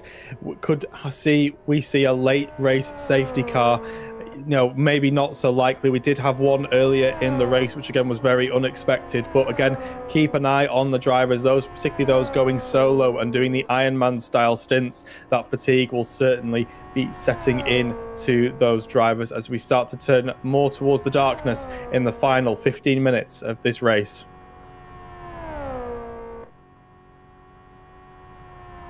Yeah, I think that gap from the leaders in second place is extending as well, right? Not by much, but it's still managing to pull out even more of a gap. Yeah, 40 seconds. It's going to be a pit stop's worth in a second, which is quite good for Vazinskas if he needs it in hand. If there is a mistake... Right on cue there. Vazinskas reading the scripts ahead of me there, just teeing me up nicely. I was just literally about to say, if a small mistake befalls Vazinskas, he does have some margin there, but right on cue, getting a bit of a wobble through the final chicane, still extending the gap by 41.3 seconds over Lara. It still grew even with that mistake, which is awfully ominous for the remainder of the grid. Oh, I just noticed that Logdenberg as well has closed that gap up to Loudon's. It was sitting consistency at 11 seconds, now 8.3. Not too shabby there. Let's see if it can develop any further. As things stand, it is pretty stable. So Lara's about to cross the line to begin his 65th tour of Aston Grand Prix. 2 minutes 30 there. Roni Kronpush is going to lap Gouda now. And he will perhaps equalize that time. 2:30.9. So Lara's actually pulled out a gap as well. So advantage returning to Gabriel Lara towards the end of this race. 13 minutes to go. We wonder if it was just a case of maybe some of the there's picked up some damage on that car or something, and he's just trying to get used to exactly how it drives, and now he's figured it out. It's getting the pace back up. Just looking at some gaps here, 10 seconds the gap between Lara and Krompush. Roni is falling away from Lara. That position is looking awfully sealed, barring any kind of errors here. Ma running in P7. He's had a very, very tumultuous time this race, but happy to see the checkered flag is Ma in the 238 machine towards the end, as we have Capal here in the pits. The late Savage stop as well, isn't it? It is a very late stop again, but think of running another alternative strategy was Mr. Capal as well. So let's see if he can stick ahead of Valero in P16 as well. Eyes on him in the Audi R8 here is Valero. Martin Capal is on the move with a full tank and fresh boots on. So we'll see what he can do here, but that position looks pretty secure from Valero. But the tyre warming stage could play a factor here. Well, I'm sure it's balanced out. We also wonder if there's a difference in these cars between the amount of fuel they use and that sort of thing, where potentially there's causing differences on the strategy with that as well. Yeah, I wouldn't know for sure how much fuel a particular GT3 car burns against another, so yeah, it might just be a small difference, but I'm sure the mod makers had it in mind that they wanted to keep the cars roughly equal, so you don't have a particular fuel advantage using the car's attributes. It's more driver skill or conservation skills that'll help for an make a endurance difference race as well. That's another thing you can use to try and do a balanced performance. It's not just limit the engine or that sort of stuff. You can also limit the amount of the capacity of fuel or the fuel burn to try and balance that out over a race versus just a lap.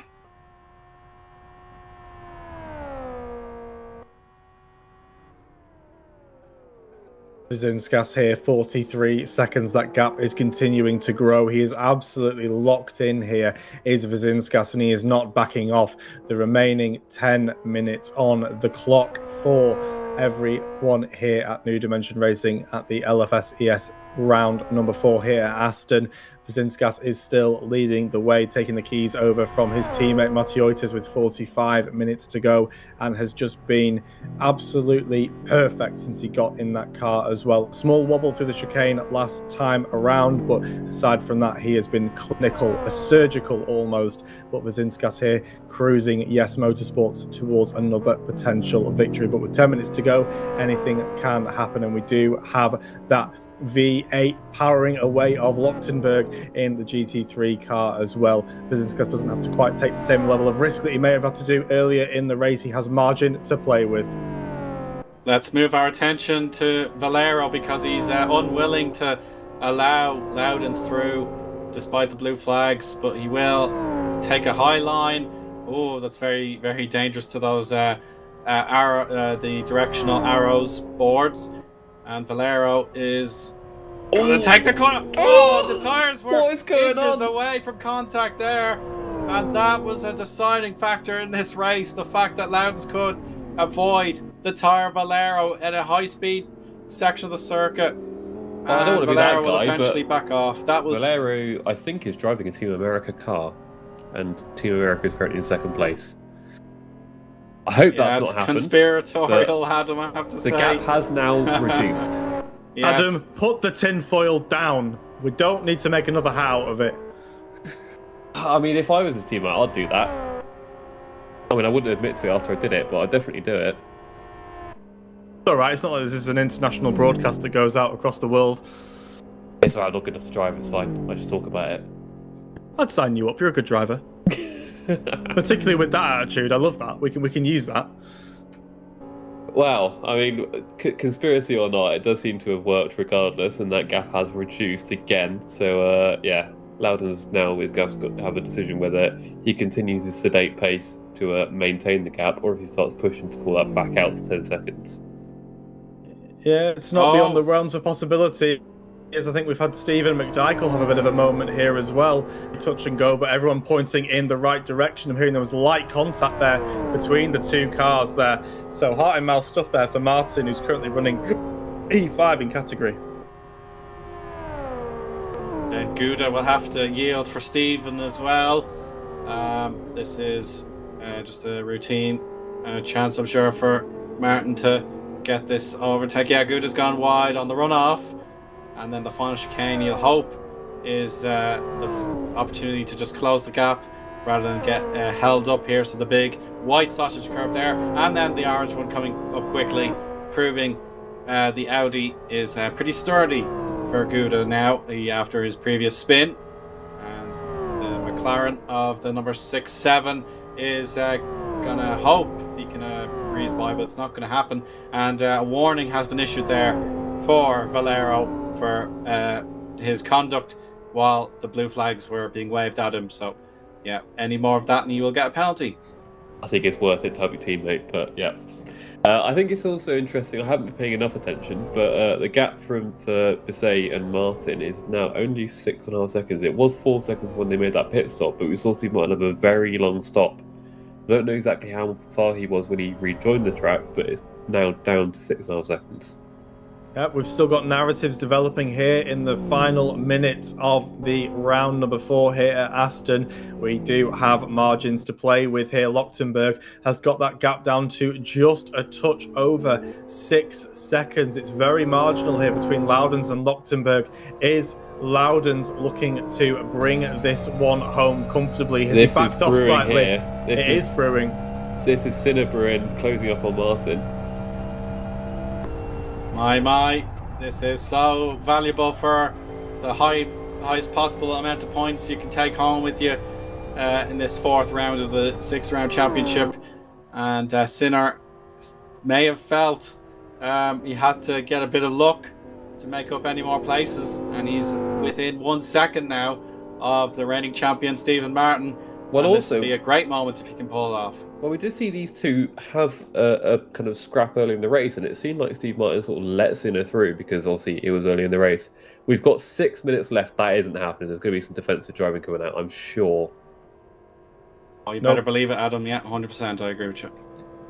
It's going to be a touring car style defense here from Martin. He's not going to let him through one bit, not without taking a few door panels with him. That is for sure. Expecting a scrap to brew between these two. It's 67 versus 27. It's McLaren versus Audi. Martin versus Sinner. We'll have to wait and see. 5 minutes remaining, and we have lapping traffic coming through as well, which will serve as a bit of a distraction. Through comes George. No, not electing to throw it up the inside this time. Late in the day for George there, but he will find his way through as they head through the downhill section towards the chicane to start another lap. But a battle is indeed brewing between Martin and Sinner. We watch this with anticipation. Yeah, and you can see the what we talk about with that lights on the Audi as well. You cannot miss it. He's going to be all over the mirrors. That's going to be so distracting for Steve Martin as well.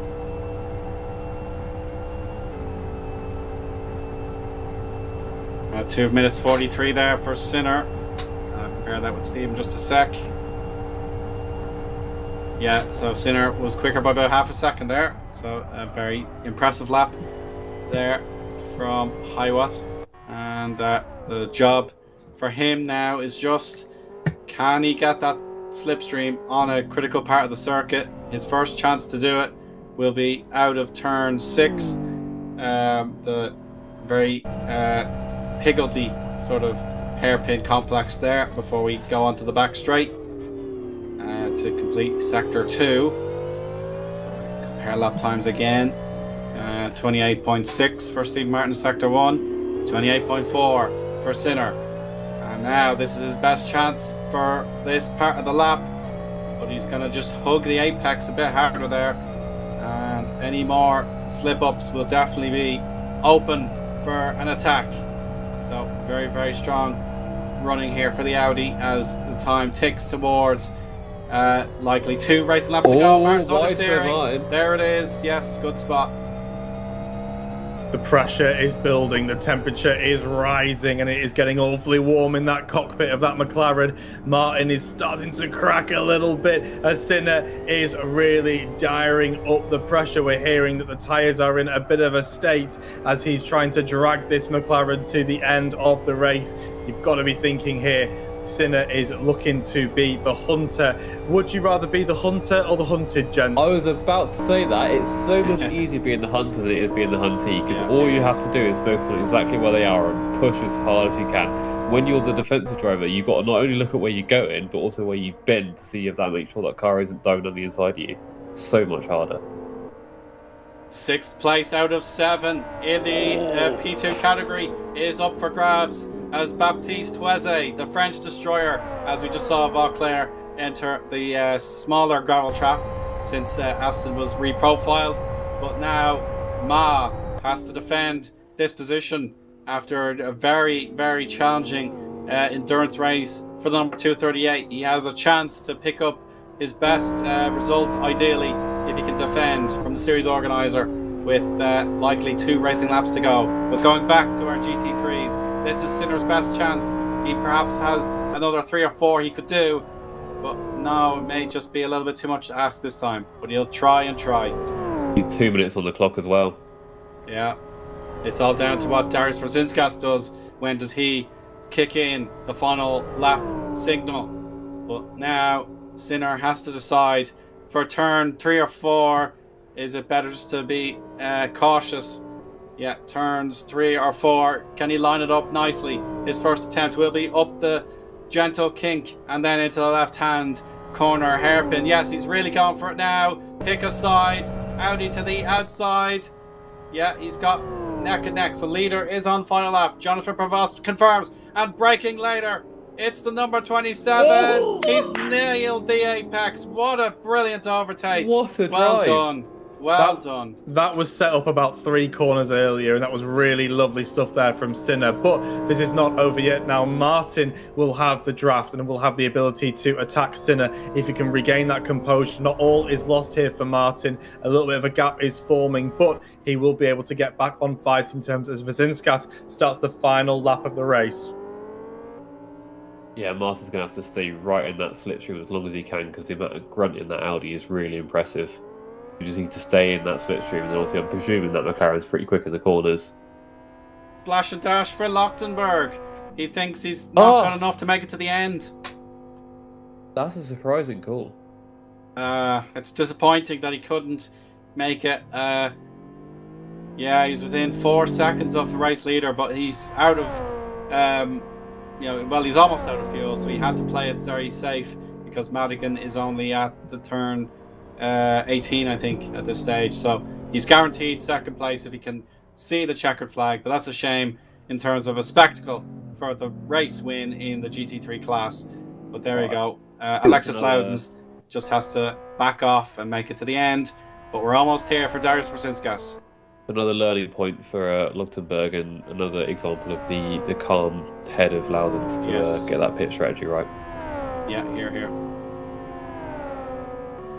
Zinskas looks to be pushing here. He seems to be on a bit of a qualifying lap at the run at the moment. He's going absolutely going hell for leather. Is Vazinskas in the last stage of the race? Oh, that's a touchy moment there with some slower moving GT3 machinery, but again, still looking to keep his foot pinned to the floor. Vazinskas looking to do his best work in the end of the race. It was Gouda there in the Audi R8. And Steve Martin is on a bit of a run, we're hearing here with Sinner. There they go across the start-finish straight to start their final lap of the race. This battle is not settled. It's Martin versus Sinner here, and there is a scrap to be had, but Vazinskas is going to come and cross the line here. It is the number 72 machine of Vazinskas. Hey, great work for Vazinskas. Great work. Oh, he does get fastest lap.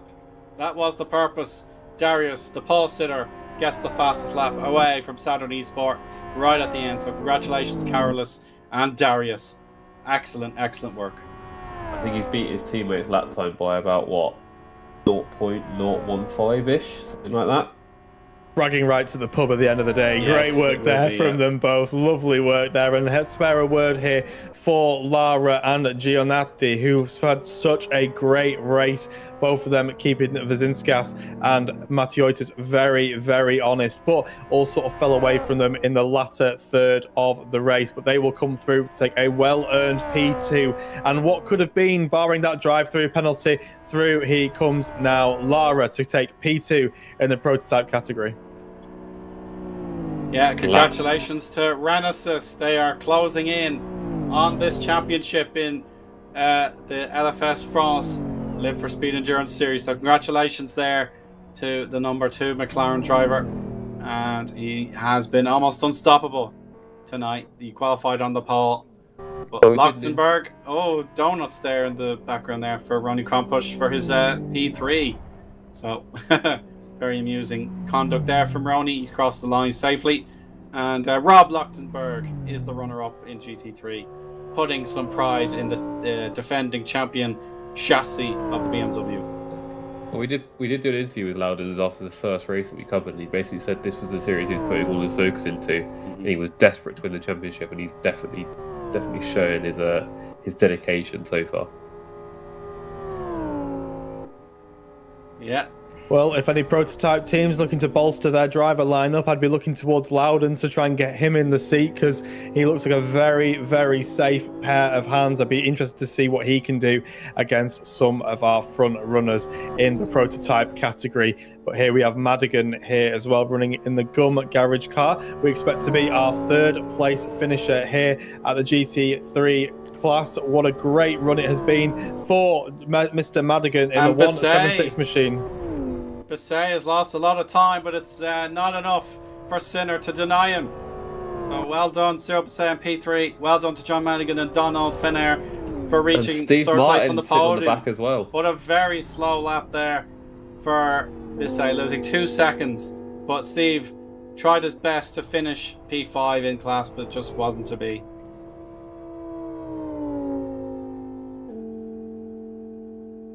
And that should be all our finishers across the line. I think we can anticipate a podium. Or maybe Hornos might be still coming, but yeah, I think we're all done. Oh, he is finished. Yeah, that's everybody then. My bad. 27.0. That's sorry. I was just looking at that fast lap. That was a lot quicker than what I thought it was. Yeah, on old tires. There. Old tires as well. Absolutely. Half a second quicker than his teammate. And on that lap where he got blocked as well. Absolutely. So let's have a final rundown of these overall race results.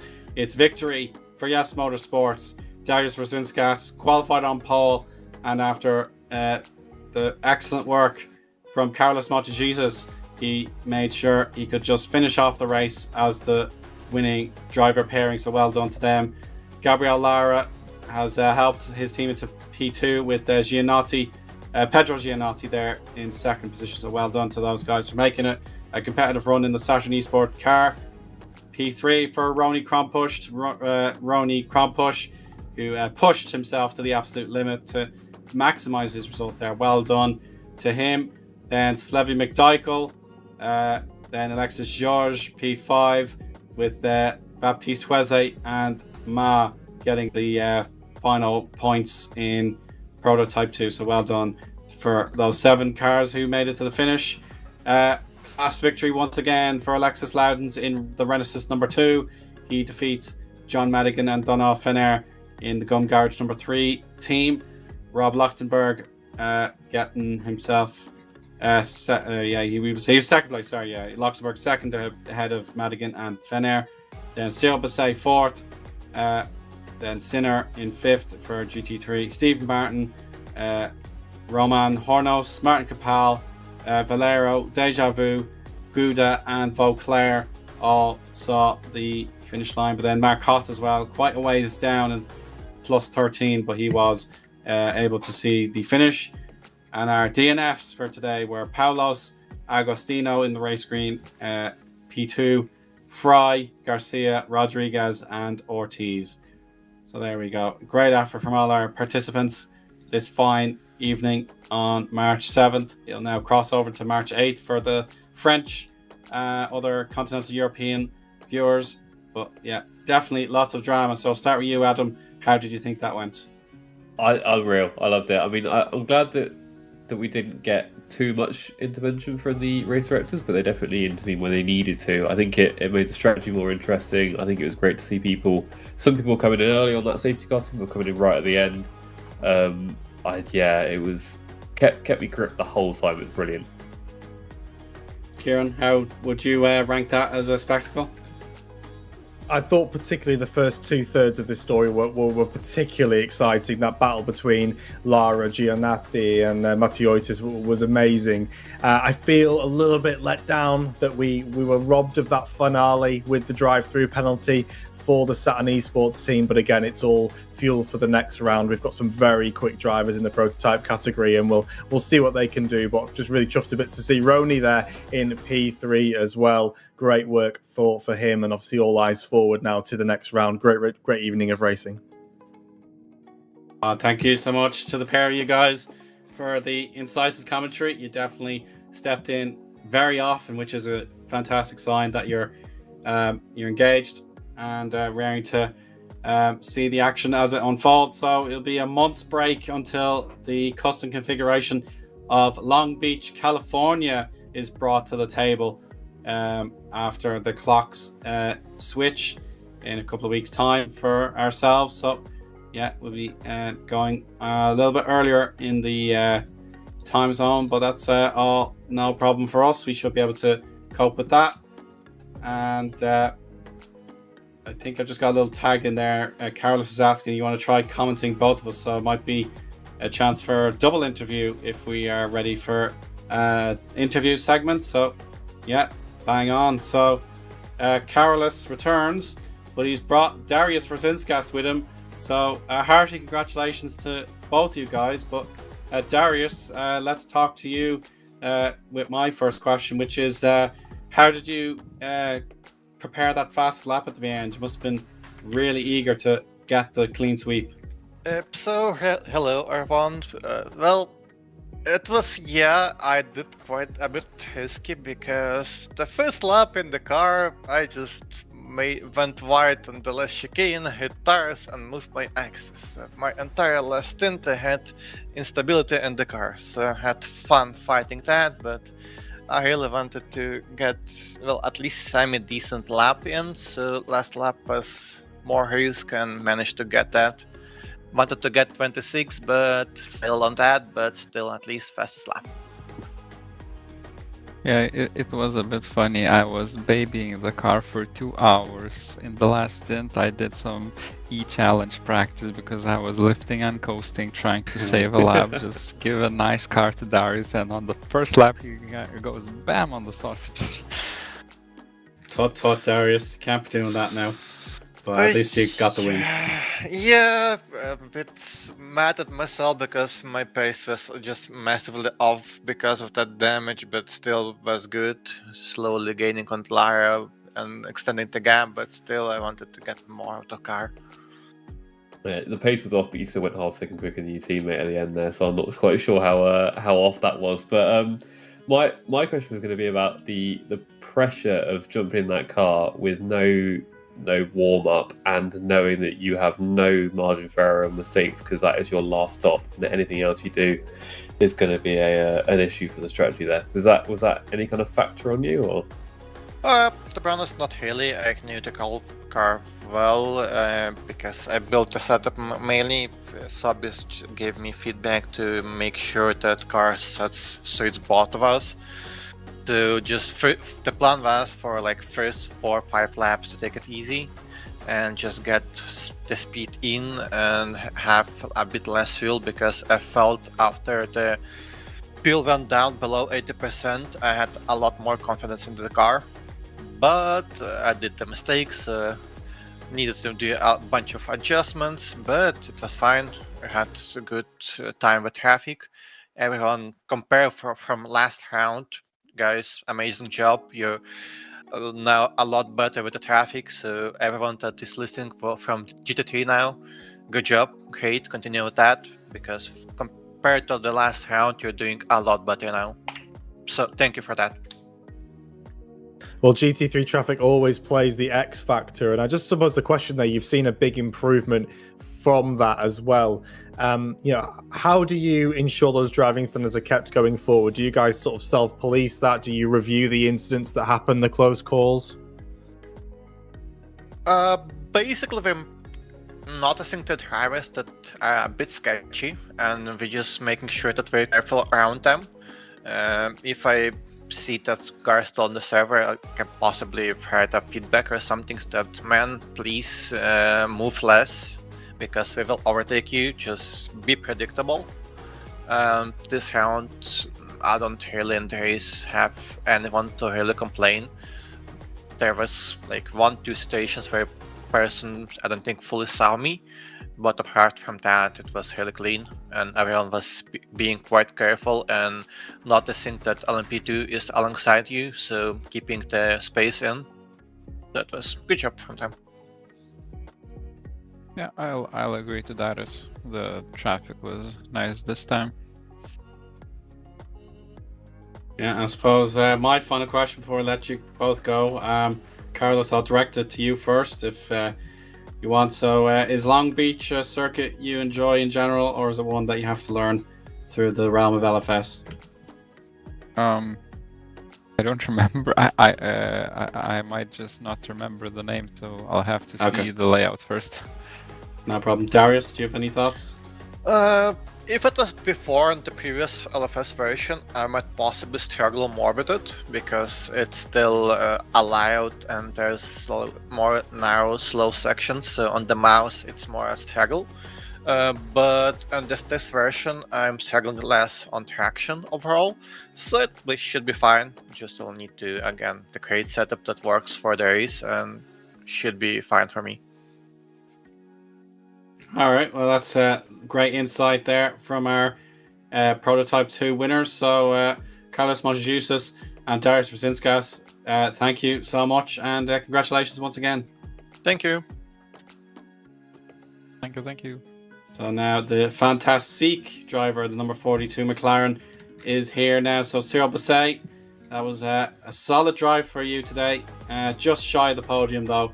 But how do you think that went for you? Well, I think it went great, actually.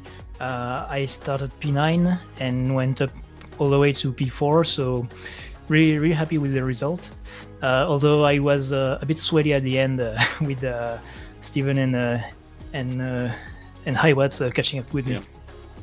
Well, what happened then? Like your lap was a little bit slower, so was it just a case that you wanted to back off or fuel-related issue? Well, I didn't change tires, so that's why I had a quicker pit stop. The problem with that is that the tires were really cold, and I just couldn't get them back up to temperature. So I actually had a lot of trouble during that last scene to just keep the pace. So they caught up with me, and I thought I was getting the short end of the straw here.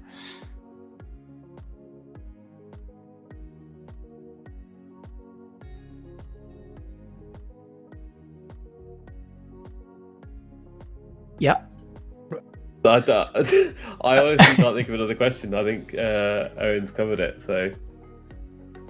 Sorry, Cyril, but I suppose Long Beach. We could ask you about Long Beach. Is that a track you're excited to give a go to?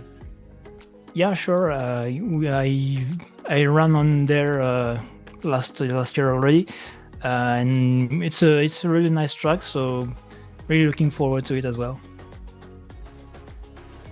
Lovely stuff. So, Cyril, thanks very much for your time, and congratulations on your P4 effort today.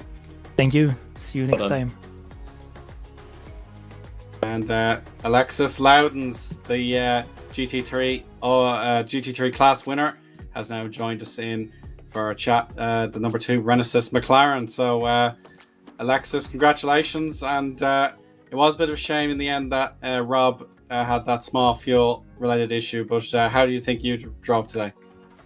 Hello, everyone. Yeah, indeed, Rob just had only 1% at the end, unfortunately. And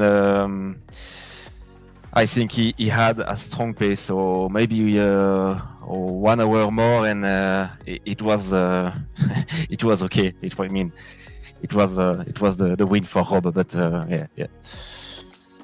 Yeah, I suppose the early safety car meant that you were looking at all of the Prototype 2 cars in front of you when ideally you'd want them out of sight and out of mind. So did you feel that was just a little bump in the road and you had it all covered?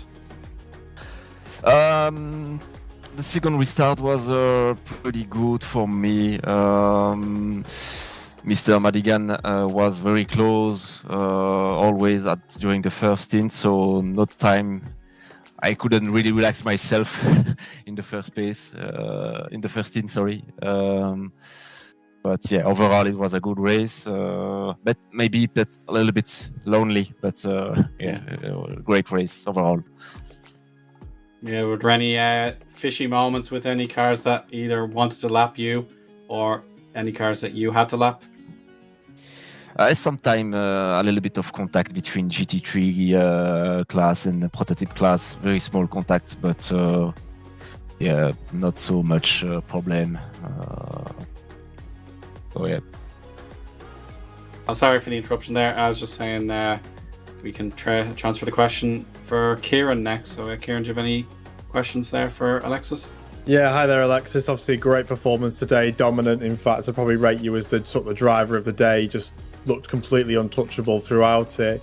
Any desire at all to maybe move up to the prototype class, or are you very comfortable in your GT3 car? Good question. Because you're going to get offers. You're going to get offers with performances like you've been doing. You're working really well. I'm expecting drivers to be going, please come in our car, Alexis, please. No, to be honest, I am more a GT3 car driver. The prototype car is clearly not my stuff. So I don't have the intention to change the class, honestly. Not at all. But my question is about the end of the race, because it seemed like you spent a good chunk of time with about 10-11 seconds gap. It seemed pretty comfortable, and then right at the end, there was some kind of issues or blocking or whatever, and it seemed to fall down. Was there a desire to push and try and get that gap back up, or were you pretty happy just keeping your pace and not risking anything? Yeah, indeed, I lost so much time at the end, but I had a little bit of damage on the rear left suspension, and also my strategy was just to secure the first position. Don't take too much risk, just take just try to go back home, let's say, without any issue, and that's why I just lost a little bit of time. But you managed to take the first place, so obviously the strategy worked out quite well there. Yeah, indeed. And I suppose my final question to you, Alexis, is just the same as everyone else. How do you feel about Long Beach as a venue for the next round? So I mean it's a layout, I guess, huh? Honestly, I don't know. I don't know how is the track. I mean, I never saw the track in terms of shape. I mean, so I don't really know how it will be. But let's see. Yeah, very positive attitude to have there, Alexis, and a bit more points on the board, and that should mean you replace myself and Stephen Martin as the new champion as part of Renaissance. So keep up the good work. I will try. I will try. Congratulations today. And that will bring our broadcast to an end. So over 3 hours of racing, plus the build-up and the interview segment. So we won't hang about any much longer than this. But of course, it's been a phenomenal effort from all the SBTV team and the New Dimension Racing team to make this event possible, alongside the French Destroyer, who worked so hard to bring this series to life in the background for LFS France. So from myself, Eoin Harmon, from Adam Sears, Kieran Redman in the commentary booth, Pete Butcher and Chris McElroy working in the cameras and the other behind the scenes efforts, and then of course the work was done by New Dimension Racing, Jonathan Palmer, Jonathan Provost, and all the likes of the safety car driver. Sorry, I forget the name. Stuart Baker, yes, of course, he was the safety car driver. So thank you very much to Stuart for that, and that shall be our stream. Thank you very much for tuning in for however long you chose to, and we hope to see you again in the coming days and weeks for more sim broadcast action in Live for Speed. So good Good night. Have a good one.